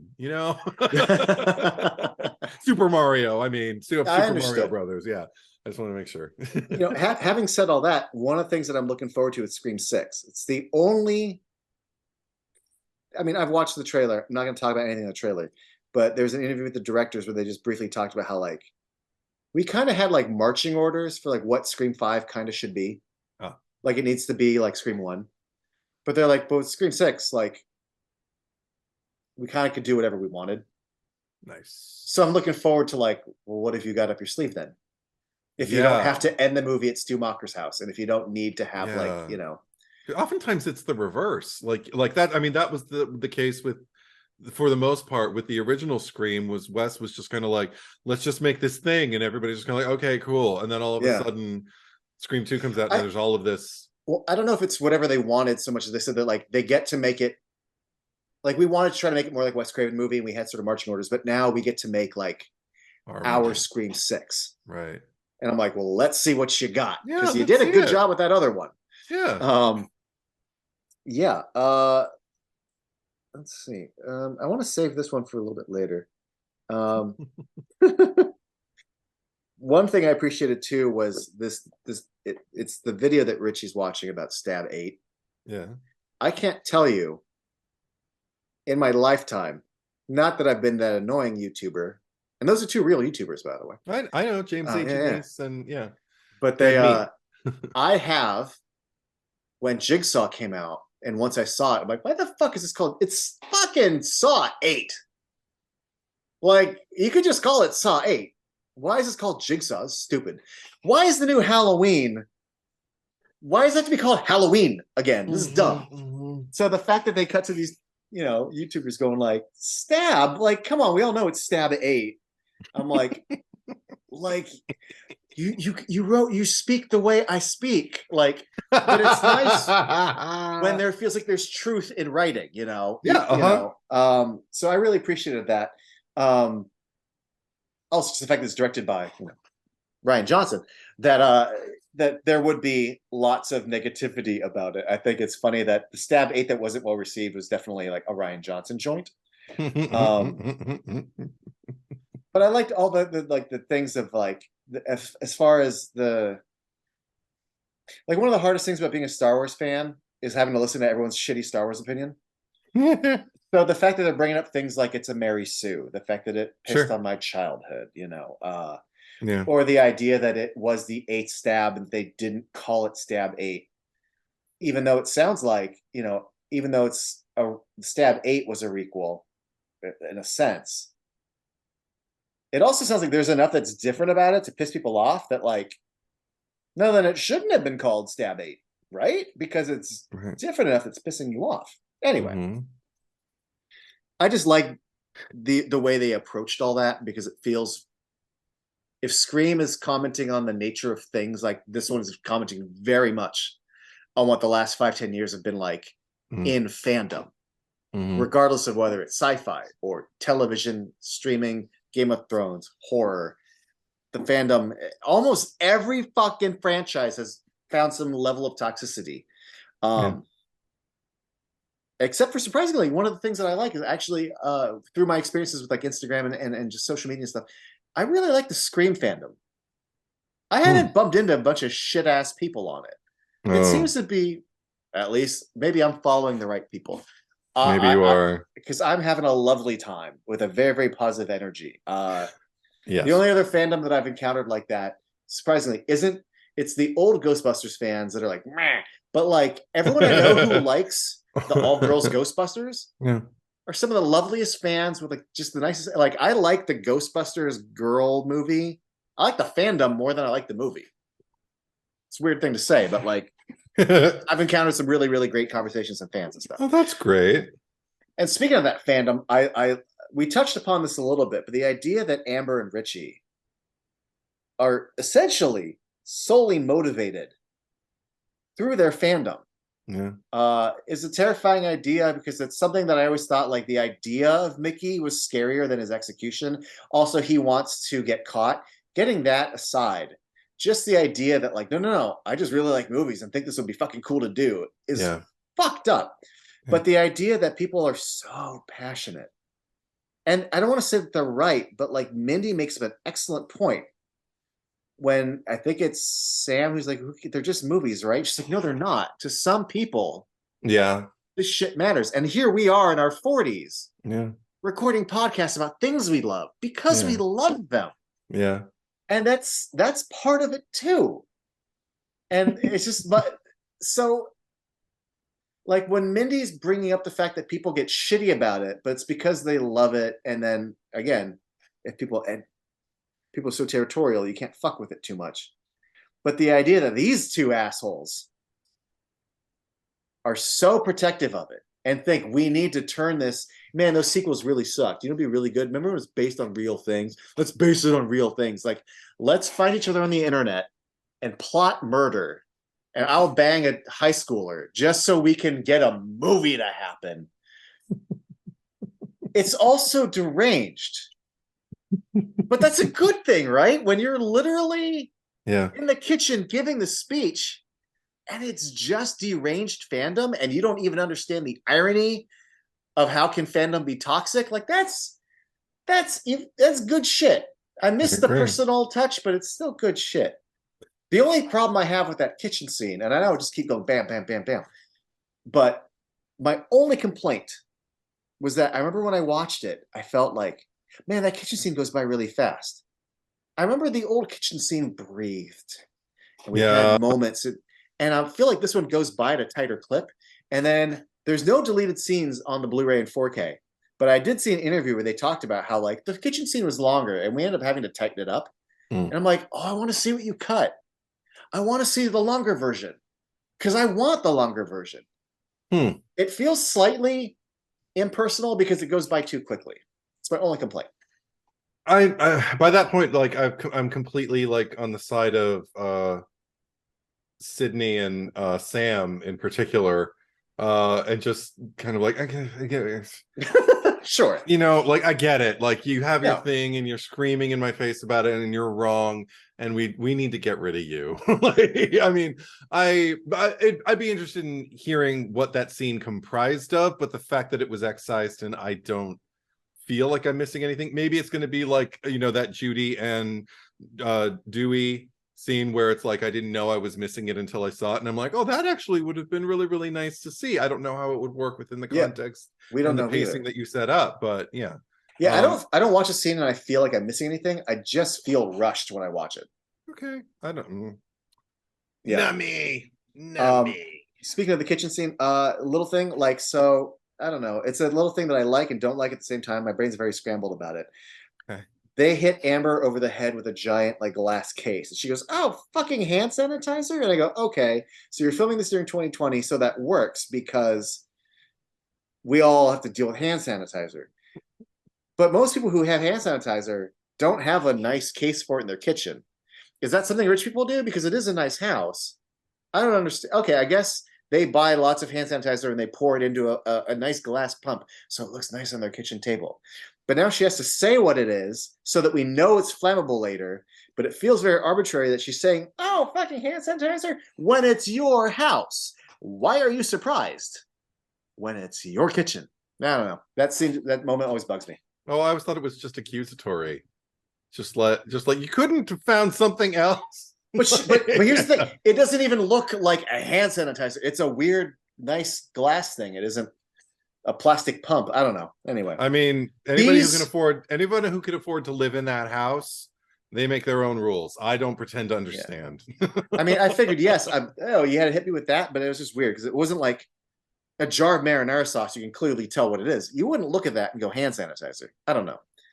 It just seems like a weird thing to make sure we get her lit on fire, which, by the way, I chuckled shortly after the movie when I remembered, didn't Mikey Madison get lit on fire in Once Upon a Time in Hollywood like last year?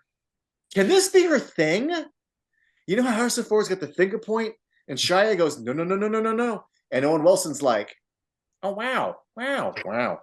Can Mikey Madison just keep getting lit on fire in movies? I feel like eventually that's less of an idiosyncrasy. I just think it'd be funny after like the fourth time we're like, she's gonna get lit on fire, right? And we're all over it. I think it'd be funnier if like there was an award show and they, you know how they back in the days of like MTV Movie Awards when they would do like the satires. If they do a satire of a movie that she's not in, but she gets lit on fire in it anyway, like that's something I would watch. Or a Funny or Die. I was thinking Lifetime Achievement where it's all her lit on fire bits.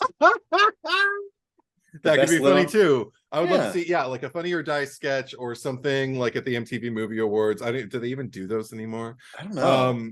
Yeah, I don't.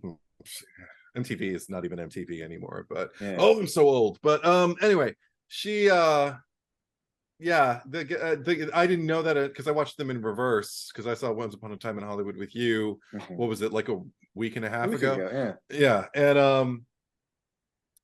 I even made the comment. I remember it was like, oh, again. Like, yeah. and I didn't even know she was in Once Upon a Time in Hollywood. So I wonder if that was another thing for a lot of people who had seen that movie and then went to go see Five Cream and were just kind of like, she's a killer because she's crazy. She's one of the Manson girls. Of course she's the killer. And had I seen that movie, she might have been more on my radar, but I couldn't tell. That was one thing I admired about her performance was there seemed to be this like extra layer of protection that she felt for Tara Yeah.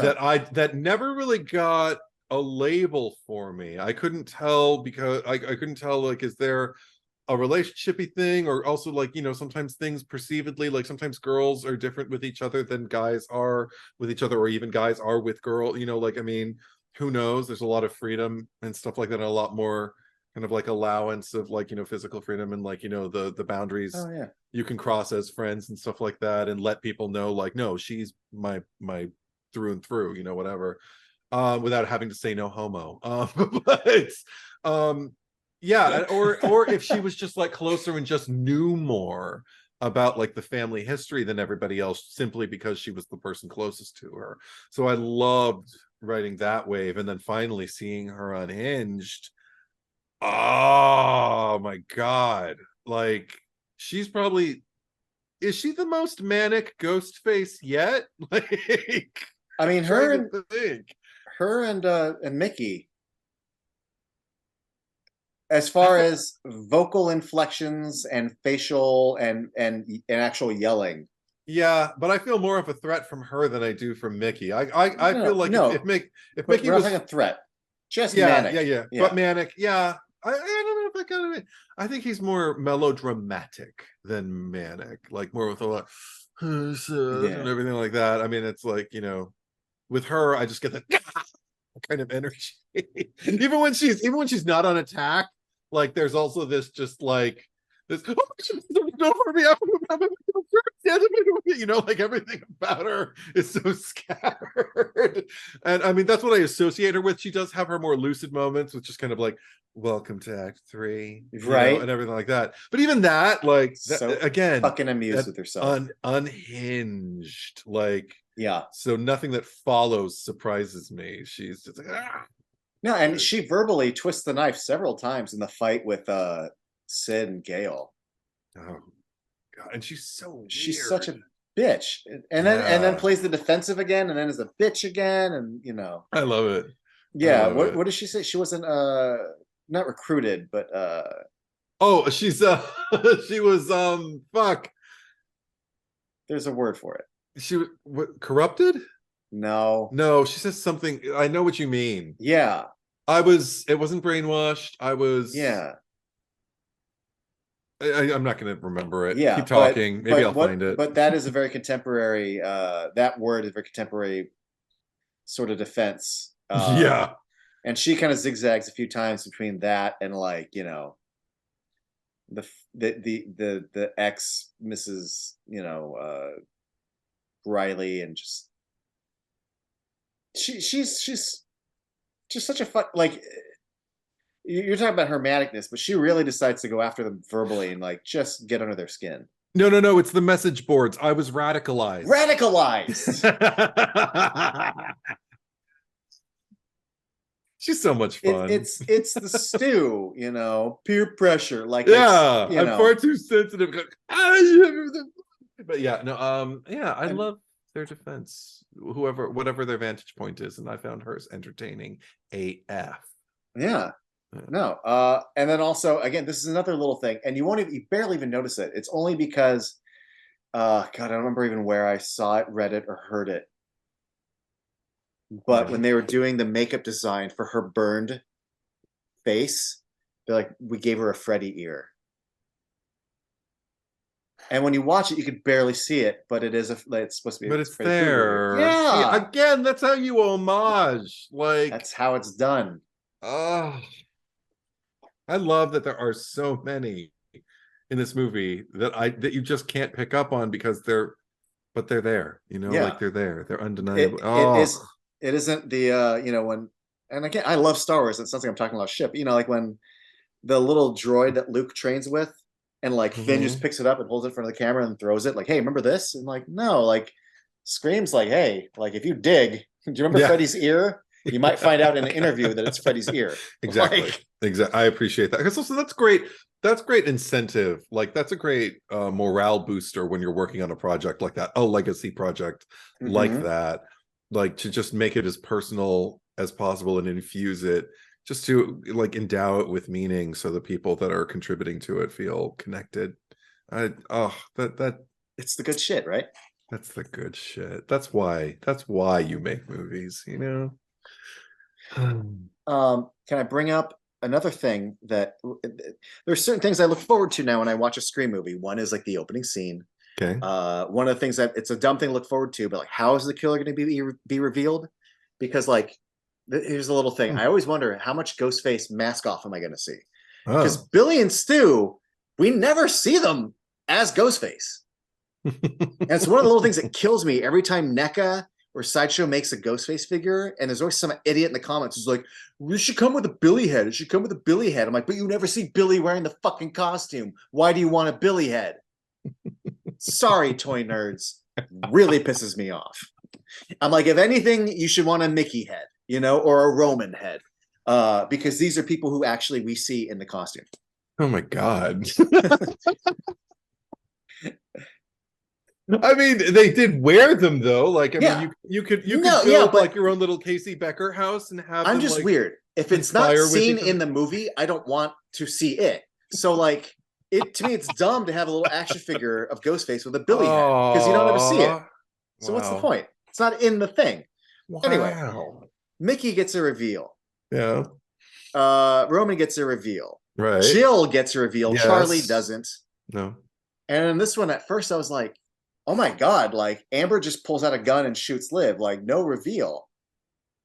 And also Richie doesn't get a reveal. But what's fun is after Amber's revealed herself, she puts the costume back on, Yeah. and then Richie comes out in his clothes. But Amber's just goes. I just think that's interesting. So anyway, I'm looking forward to how are they going to do it in Scream 6? What's the opening going to be like? But Huh. also the new standard that I'm very very interested in is your end credits song going to be good? Because the Whisper to a Scream cover is pretty good. Mm-hmm. The Less Than Jake version of I Think I Love You is a fucking bop. I thought it was lazy that with Scream 3 they did Red Right Hand, but it is the new version of Red Right Hand, and I do like the new lyrics and orchestration, but still, Okay. it was a little on the nose. Scream 4 had a really, really good one Mm. with Karma's a Bitch, or Bad Karma. Um, and also, by the way, before I get to Scream 5, it's not just for the curtain call with the face and the names. That song's usually a banger, but then usually after it, the next song's also pretty good. Like Scream 2 Okay. had some good stuff, Scream 4 had some good stuff. Yeah. All to get to, again, it made me feel like a teenager again when I would get excited about soundtracks. But Salem has a song called Fall Out of Love for the end credits. And even lyrically, this idea of like your boyfriend who says he loves you in the hospital is a fucking liar and a murderer. And the Mm-hmm. song's called Fall Out of Love. I'm like, this is great. It was the first time in a while where I'm like, this song's fucking dope. I'm gonna go listen to this a bunch of Mm. times. And then I remember I first found it, and I'm like, wait a minute, there's a guy singing. I could have sworn when I was in the theater, isn't there a girl vocalist?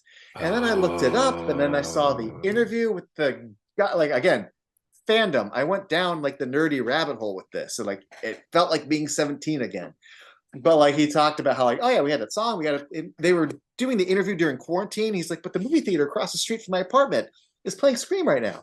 But he talked about how like they brought on like the song was the song, and then the music director for the movie was like, we should probably add some strings and we should add a female vocalist. And it was the movie's idea to do that version. So Wow. then that version didn't drop until a few weeks later. But like That was like the third most listened to song I had in 2022. Oh. It's a fucking great song, at Yeah, least for me.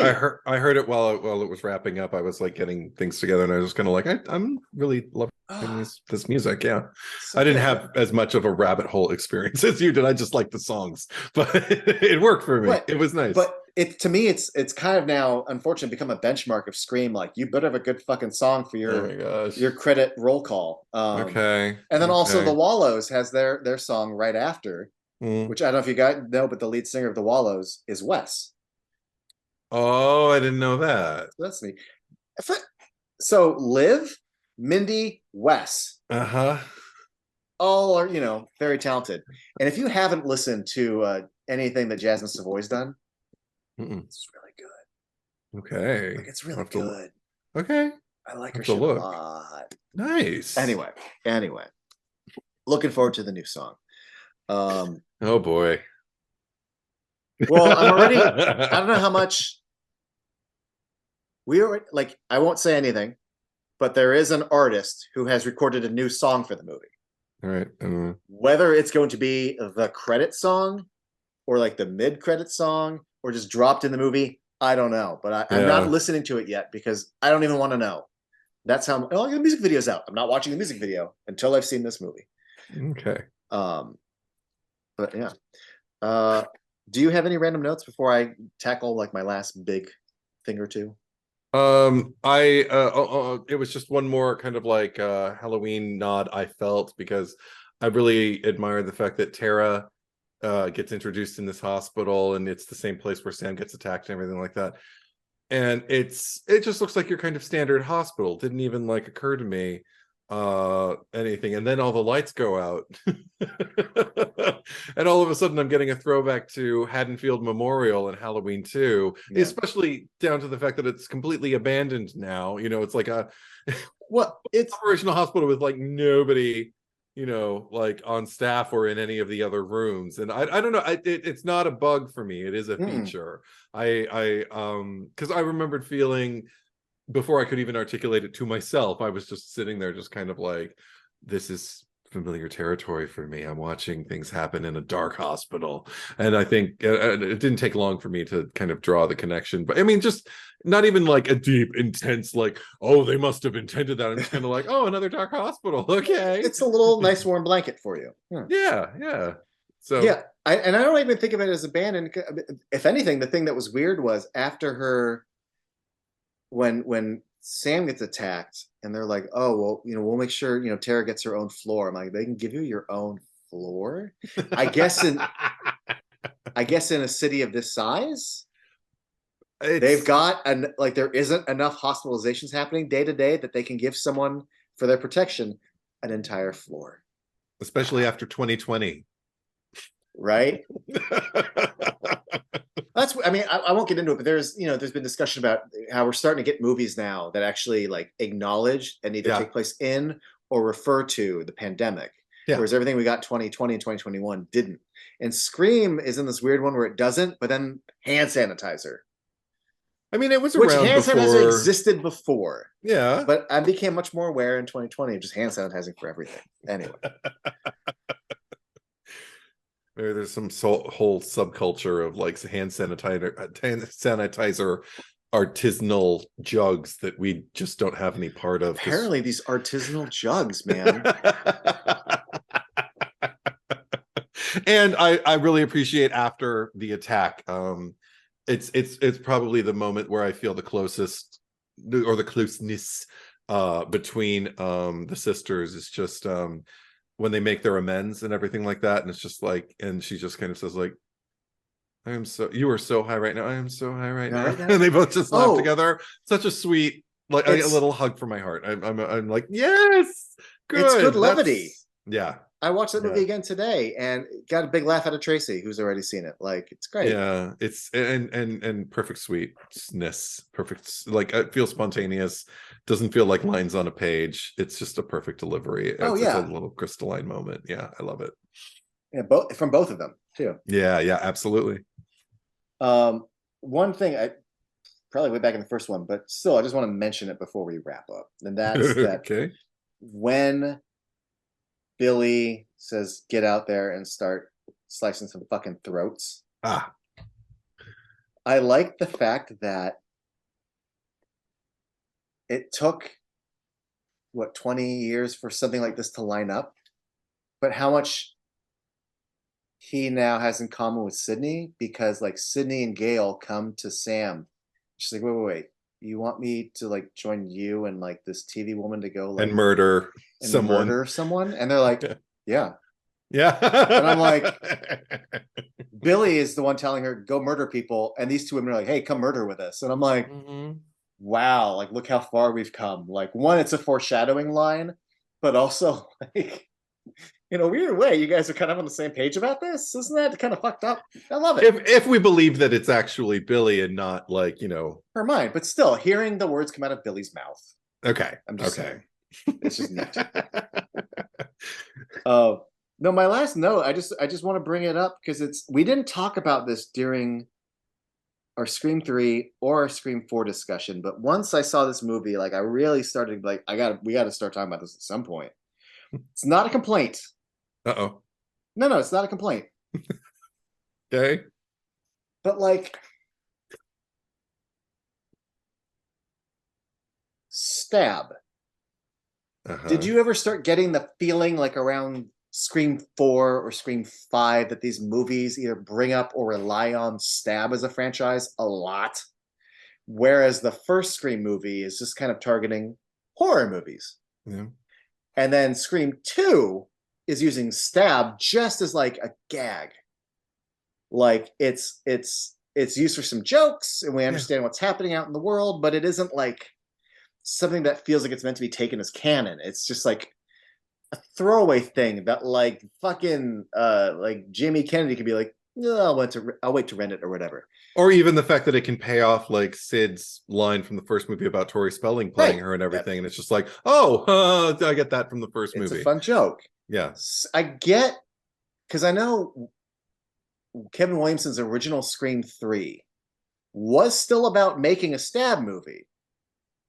Not entirely, but the idea was that they were going to be filming in Woodsboro. So it was still Stu manipulating high schoolers, and there's filming in Woodsboro, and we come back to Woodsboro much sooner than 4. But one of the big changes was like, well, let's take that premise, but we're going to move it to Hollywood.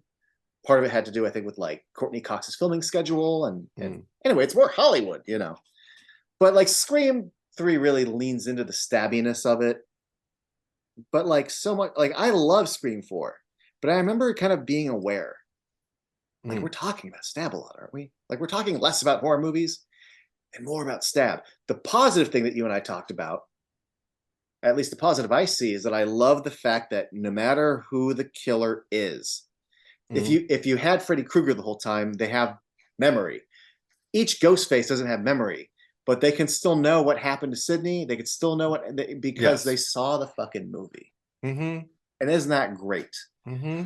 But I remember like watching this going like, oh, we're like, it's not as reliant as 4 and 3 are, but like it gets brought up a bunch. And I still wonder, what if we did a whole Scream movie that never fucking talked about Stab? Like, what if that just never happened? What would that be like? The funny thing is, like, that you bringing it up, it makes me think about my interactions with people on Instagram predominantly, because I find that people are either over Stab and think that it's actually killing the franchise and needs to be discarded. I wouldn't go that far, but I see where I've they're coming from. I've heard that opinion expressed more than a couple of times, and the other side of it, because the only people who are talking about it are the people who feel passionately about it, like one way or the other. Yeah. So the other way is the people who are just going to like, oh my god, I love Stab, and they want all the Stab merch, and they do the not the fan fiction, but like they do their own fan posters that they design with like the Stab cast and everything like that. They love taking finding a photo of David Schwimmer in something that looks like it can be manipulated to look like a sheriff's uniform and putting it alongside whoever's playing Tatum in the Stab movie, like whatever. That shit's fun. Yeah. And all of that is fine. People can feel whatever the fuck they want. I personally never minded it. And never really kind of noticed it all that Oh, strongly. really? I was just kind of like, I mean, it's not that I didn't notice it, but I mean, I knew it was a component, but it was never more than a component to me. I was always just kind of, I didn't feel like it was hijacking the franchise, but I also didn't Yeah. feel like it was the feature, like the thing of the franchise. Like for some people, it is a very, very strong, predominating thing of the franchise that they love. And I never had a strong opinion either way. I was just Hmm. kind of like, all right, oh yeah, Stab's back, okay. I mean, I remember when, because when it was introduced in Scream 2, I was fascinated Oh because yeah, I me don't too. think it had never been done before, as far as I can remember, in a franchise where they're referencing to this point, people are going to the movies to see the first movie in a satire framework. And I think I said that much in our Scream 2 pod. But and then Scream 3, it felt like, well, what, how, I mean, of course, to have twin Gale, you know how I felt about Yeah. Jennifer Jolie, and to have twin Gale Weathers running around and everything like that, and have that kind of self-referential thing, like that's kind of like meta upon meta, like, okay, I get that, that's pretty cool. At the first time, at the first screening, and now I'm just, it's just part of it, like It and then the opening of Scriforum, it's one of my favorite it's a hoot. openings. Yeah, it's and that, but and then the references throughout the movie, it's like you can't not have them there, especially if you've got like this film club and everything like that, like, and with them all going and having this screening of the Stab movies while the murders are happening. I'm just kind of like, I don't know what it's like to live in a town that's cursed, that like lives with, like, you know, a ghost face curse over it, Yeah. and what it's like to be a young person.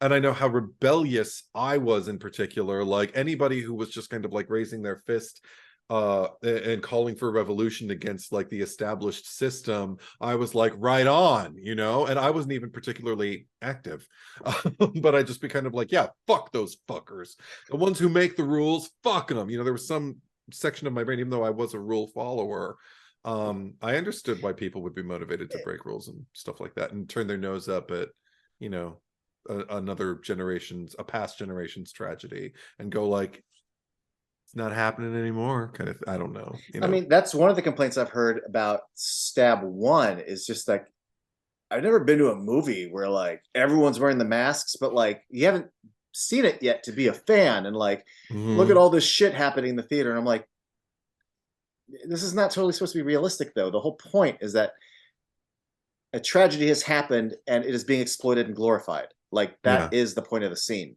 And right. if you're just getting hung up on like logistics of it, then the point of it is being missed by you. Yeah. But yeah, I mean, I started out this conversation because my whole point of it was I want to kind of, again, I didn't start negative, but I also wanted to end positive because I think there's both sides. Even though I'm not 100% negative, I do wonder like what would a Scream movie be like where they didn't even talk about Stab. Mm-hmm. But I'm also again okay with it, not just for the reasons I mentioned about how it allows the killers to know what happened before, Yeah. but also the idea that sure, in Scream 1, Billy was motivated by a slightly personal thing, but he and Stu also took notes, watched horror movies. This is what happens, watch three scary movies, blah, blah, blah, blah, blah, commenting on the state of horror. But once Scream becomes the state of horror, Mm-hmm. then don't you have to do Stab to comment on Scream? And also, besides that, I just like the idea that if Billy and Stu only had that much data and were doing this based off horror movies, Yeah. but if you start becoming a fan of horror, or specifically you start becoming a fan of Stab, Mm-hmm. that's that's essentially why you're going to keep going after Sydney, or I want to say over and over, each different person goes after her. Like if Freddy Krueger is your constant, if Mike Myers is your constant, and it's your cast that changes, their MO stays the same. Mm-hmm. But if your cast or your core cast stays the same and there's a new killer every time, it's Stab that keeps them interested in Sydney Right. and Gale and Dewey. Yeah. Otherwise, you don't have any more Scream movies without Stab to keep their interest in it. Especially across newer generations. Like, I mean, Yeah. people who are decades removed who can go back and see the first Stab movie, which was released before they were even born. Why is this going to matter to them? Why is it going to be relevant? And the answer Yeah, is fandom. right. Yeah. In fact, this brings up something interesting because this is the first time with Amber and Richie that ever really thought about this Hmm. outside of because okay, so when I watched Scream 4 and they're having Stabathon, one of the things that I thought about was like, this is just what you guys do in Woodsboro, right? Like, no one in New York or LA I wouldn't or imagine so. Austin is having a Stabathon. I Like don't know. that first Stab movie that we see, like Hmm. it's kind of goofy. Hmm. I feel like this only matters to you because you're all from here. And that's like, sure, there's obviously enough money being made to generate a box set in Hmm. Scream 4 and Scream 5 because every mediocre horror movie has a fandom to it that shows up. And that's how we have, like 3 basket case movies and Right. all sorts of shit. Um, but I love the idea that, sure, they were modest enough hits to warrant like a box set. But I always got the impression that, like, the fact that like in the beginning of Scream 4, people are hanging ghost faces on the town square and that the cops have to come take them down. Yeah. This is only happening in Woodsboro. Richie and Amber are the first 2 people that I've ever really actually Amber lives in Woodsboro and she Yeah. grew up in Stu's house. Richie's the first person I've really ever thought of outside of Woodsboro giving a fuck about this franchise. And granted, people still can, but I always figured that that focused passion we see and like, the Woodsboro Film Society or the film club, it's all because we're excited because it happens where we're from. Hmm. And Richie is our first kind of glimpse at like, no, there are other fucking nerds out there. Like, I just think that's neat. It's opening Pandora's box a little bit in terms of like, I don't even know if that's the right analogy, Yeah, but but like, who else is this dirty for this shit out there? exactly. And they talk about how they met like on Reddit boards and stuff. And like, Yeah. one of Yeah. the things that was great about the birth of the internet was that nerds who were alone maybe weren't so alone anymore, but also fucking white nationalists and really shitty people can also find Yeah. each other and Yeah. tweet horrible misogynistic things about whatever the fuck. Like the internet opened the floodgates. So like, Even Scream fans can. no, Eddie, the Scream fandom that I've encountered is lovely. I don't, I know. but And apparently, the one that I have is wonderful, but I found out about kind of like an ex-friend of a friend, like, and I mean like an Instagram friend, like I've never met this person, but sure. um when and I won't linger on this for too long, I'll try to just be brief. When it was kind of like made public that some footage was loose that disclosed, you know, Yeah. a potential ghost face and It's a everything like dangerous that. time right now. Yeah. I'm treading lightly. I am not even going through my stories right now just for fear of like, seeing the wrong thing and finding out that one of my dear people that I follow, either gets hacked or, because who knows? Who Right. knows? So I'm just staying away from it. I'm just posting and liking a few things here and there that show up at the top, and then I leave. And DMs, just DMs. Anyway, but I found out that this friend of a friend, this is another guy, and he's in a relationship with someone, and these 2 men decided that they are angry that Nev did not get Mm. the money that she deemed herself, and we all deem Hmm. her worthy of, for like returning and appearing in the original Screevy. Well, as an act of what's the word I'm looking for? Uh, Retaliation. yeah, sure.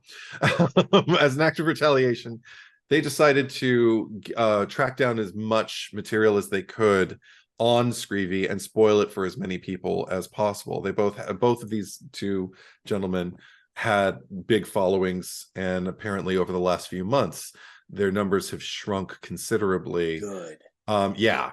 And I didn't know about these people. I didn't follow either one of them and everything. I found out about them through this other guy who followed them and knew them in the before times when they used to be decent people, or at least perceivedly so. And this had changed him, and they spoiled something for him, and he sent me a snapshot of the DM just saying like, I thought you were better than this. And, like you're ruining this for other people. I mean, it's one thing to like think you be side with Nev and do this in solidarity and everything, do anything in solidarity with her, but what makes you think she would ever want you to do this? Like just because she's not in the movie, I'm sure she doesn't want it spoiled for everybody. Like if I can't be in Scream, no one will, enjoy Scream. And all he got in response, I saw in the screenshot, were just tilted head laugh emojis with the tears coming out. And I remember it just got under my skin, like that kind of toxicity, that level of like disregard for people who were peers and who, what we had in common was our fandom. And now you're laughing because you've spoiled something for other people because you deem it unworthy. You're and so high on your little soapbox about fucking Nev Campbell. And it made me think like she doesn't even matter. I'm sure that both of you, and apparently they match made in heaven or hell, depending on what you believe in. But these two people, I'm convinced that like they're just looking for a reason. They're just looking for anything to justify themselves to be destructive, because that level of sadism about people who are your peers, that I don't want to ruin anything for anybody, there are things that I will not go see, or things or turns that franchises have taken that I am not like gung-ho about. Does that mean that I need to spoil it for, if I have access to it before anybody else, that I'm just going to ruin it at every available opportunity? No, but this is one of the things that makes me like Five Cream even more, is because that level of importance, the way a movie or a franchise can like eclipse everything else. Because these two people actually did travel up to, is it Toronto where they're shooting, I think, and tried to break into the set and were discovered, and I guess have now restraining orders against them. Get a life. Exactly. The old classic Shatner SNL skit, like, get a life. Yeah, I remember. No, but that's absolutely Richie and Amber. That's yeah. So for anybody who thinks that they're like the worst or the most underwritten or the worst written characters or whatever, like no, they're it's happening. It's happening before our eyes. So oh my god. And all in the name of like self-righteousness. And you know what? If Nev Campbell even found out about this, she wouldn't be like, you know what? Good for you guys. I appreciate it. Like, she wouldn't give a fuck. Like, there are people who she cares about, who she worked with, who are working on this movie, and she's not going to want them, have this thing that they're collaborating on, that they're investing in. I just don't, I have a hard time believing that Nev is just going all according to the plan, Right. Because I mean, if there's any plan at all, it's please go see Scream 6. If it's a big hit, maybe they'll want me back for 7, and they'll see the value of the franchise and the value of me. Yeah, and that money talks. Like, the more money it makes, like, you are definitely not going to get any more Nev Campbell Scream movies if this does not do well. It's not going to be like, oh shit, we spent all this money and we lost it. Let's spend even more money on Nev Campbell and make another movie. It's going to get smaller. I mean, I Sorry, knew we're talking about this a lot now. Yeah, it's fine. Anyway. I mean, we're pretty much done, but just like, I knew that the leak happened. I didn't know that was why. And I think, I mean, that sucks, but also I just realized that like there's a certain community of Scream fandom that I'm a part of and that you're a part of, and that like my part of it I don't even know about. The second some of the accounts I know are like, hey, the fucking things out there, tread lightly. I'm like, oh, thank you for telling me, and yes, blah blah blah blah blah. The most I haven't run into anything toxic. The most negative element or thing I've ever bumped into was there is some fans that are very passionately against the fact that this movie like somehow fucked up the Stab legacy.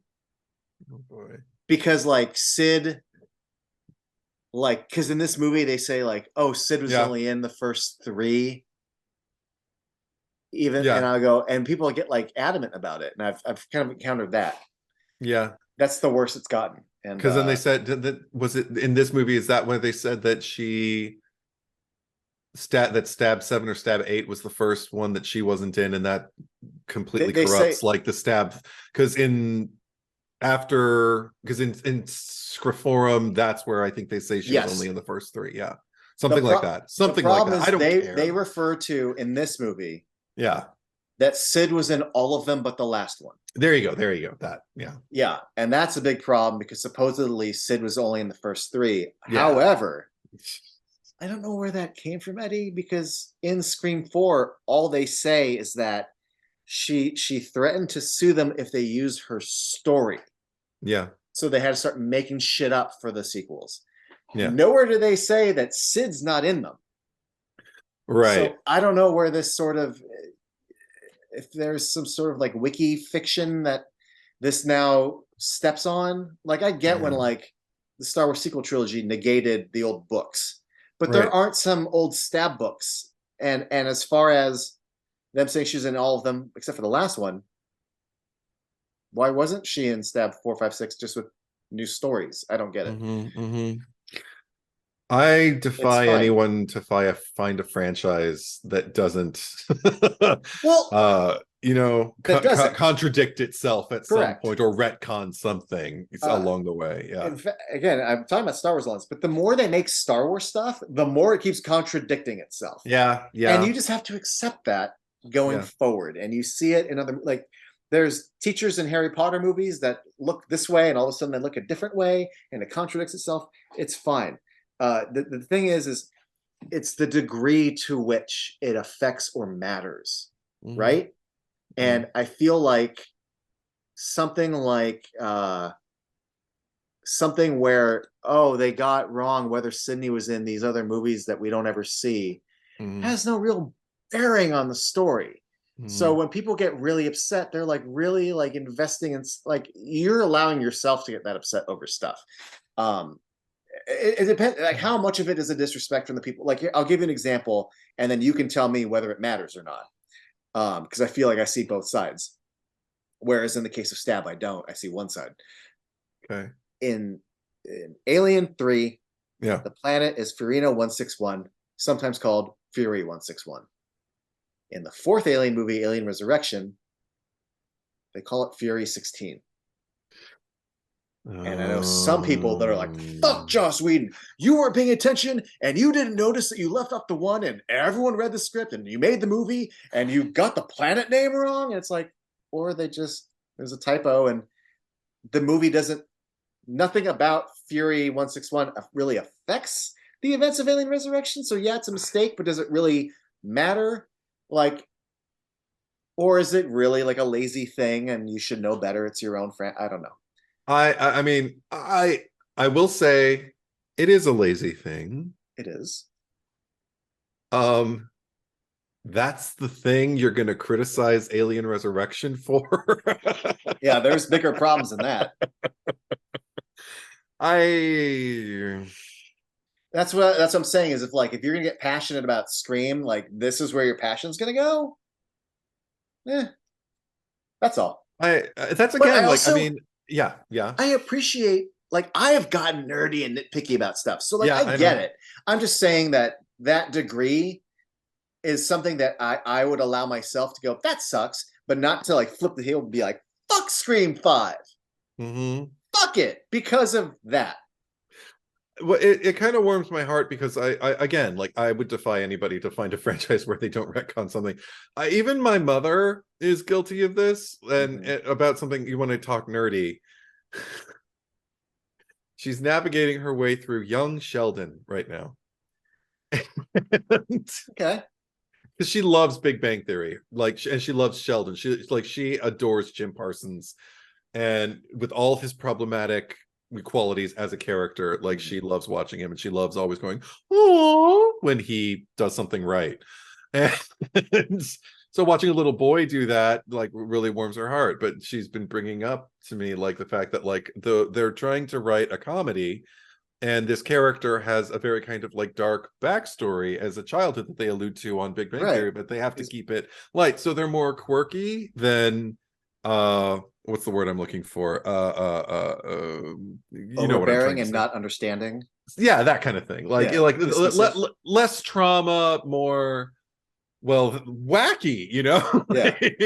Like, but now, and she's happy because now it started. I think she's in their fifth season and they're on their sixth. But she's streaming it and she's like telling me like now it's starting to get a little, now that they're older, it's starting to shape and get a little bit closer to like the way it was alluded to on the show. And so she's invested, but like she's even noticing like, you know, like retcons and this character wasn't like that when we met them years later, like on The Big Bang Theory. So how is that going? Are they going to have them evolve into that, or devolve, or is it just going to be like, no, Fuck it. Yeah. fuck it, we needed to make it palatable. Yeah. Well, You know. and I wonder how much of it's like generational. At least as far as upbringing and how you consume and how you react. And now that we've got the internet and you can feel like you can rapid fire and bitch about stuff. Because like if you want to talk about like continuity shit, like do you know how many different versions of like Klingons, like the look of a Klingon was in the 60s versus like Worf and then the movies and then like the JJ like and then all the excuses they have to make for why the Klingons look like this then and and just like every Star Trek nerd I knew growing up Yeah. was like, yeah, well, this happened, this is kind of dumb, but they were never mad about it. They just either accepted it or they laughed it off. My dad was a huge Trekkie, and he loved to illustrate, not even just with Star Trek, but with other things. I remember I think the first one I remember is Wonder Woman, the Linda Carter series, and he was the one to point out to me, you can always tell when the first season is because you could see the red Mm-hmm. like on her above like her bustier and everything like that. And then in the seasons afterwards, it was always gold. It was lined with the gold trim, and the wings expanded and everything. You could also tell. I mean, of course, it's Linda Carter's body, so of course he's Yeah. watching, but he would never be angry about it and never like even discuss it as a flaw. It was a feature. It was just like something Yeah. he knew and he was proud of knowing it. And that was because I never really got into Star Trek when I was younger. I remember less of that. I watched Wonder Woman. I didn't watch Yeah. Star Trek. Yeah. I But know about the corset, and also I think the number of stars on her chonies yeah. changed. She had a Yeah. lot more, It's like three, and then it was five. and even the lining, like Yeah. but that where her hip meets her leg, like that changed, and Well, the color of the bracelets changed, and yeah, now, I'm it's only all talking about a very small sect of fandom that gets upset that I've yeah encountered. Well, yeah I'm just saying that's the only negative thing I've seen. yeah But it does feel like maybe, I don't remember any of my olders or anyone my ages getting that upset about stuff like that. no And it's not like I remember. This is a similar example in Captain America: The First Avenger. yeah His 1940s costume, the red and white stripes on his stomach in the yeah classic costume. In the movie, they make it white, and he has two red straps that go down, and that's what creates the red. It's very tactical. It's following the suspenders all the way down. yeah When he wears supposedly the exact same costume again, when they pull it out of the museum in Winter Soldier, yeah it now has three red stripes instead of two. They just mm-hmm, said, fuck it. Let's just make it look more like it does in the comics. And mm-hmm. you go, well, in the original, if it's supposed to be the same outfit, shouldn't he? Like, I get it. It'd be neat if it matched, Yeah. but also fuck it. And I'm not going to get upset over it. It doesn't Oh affect the yeah. script. It doesn't affect the story.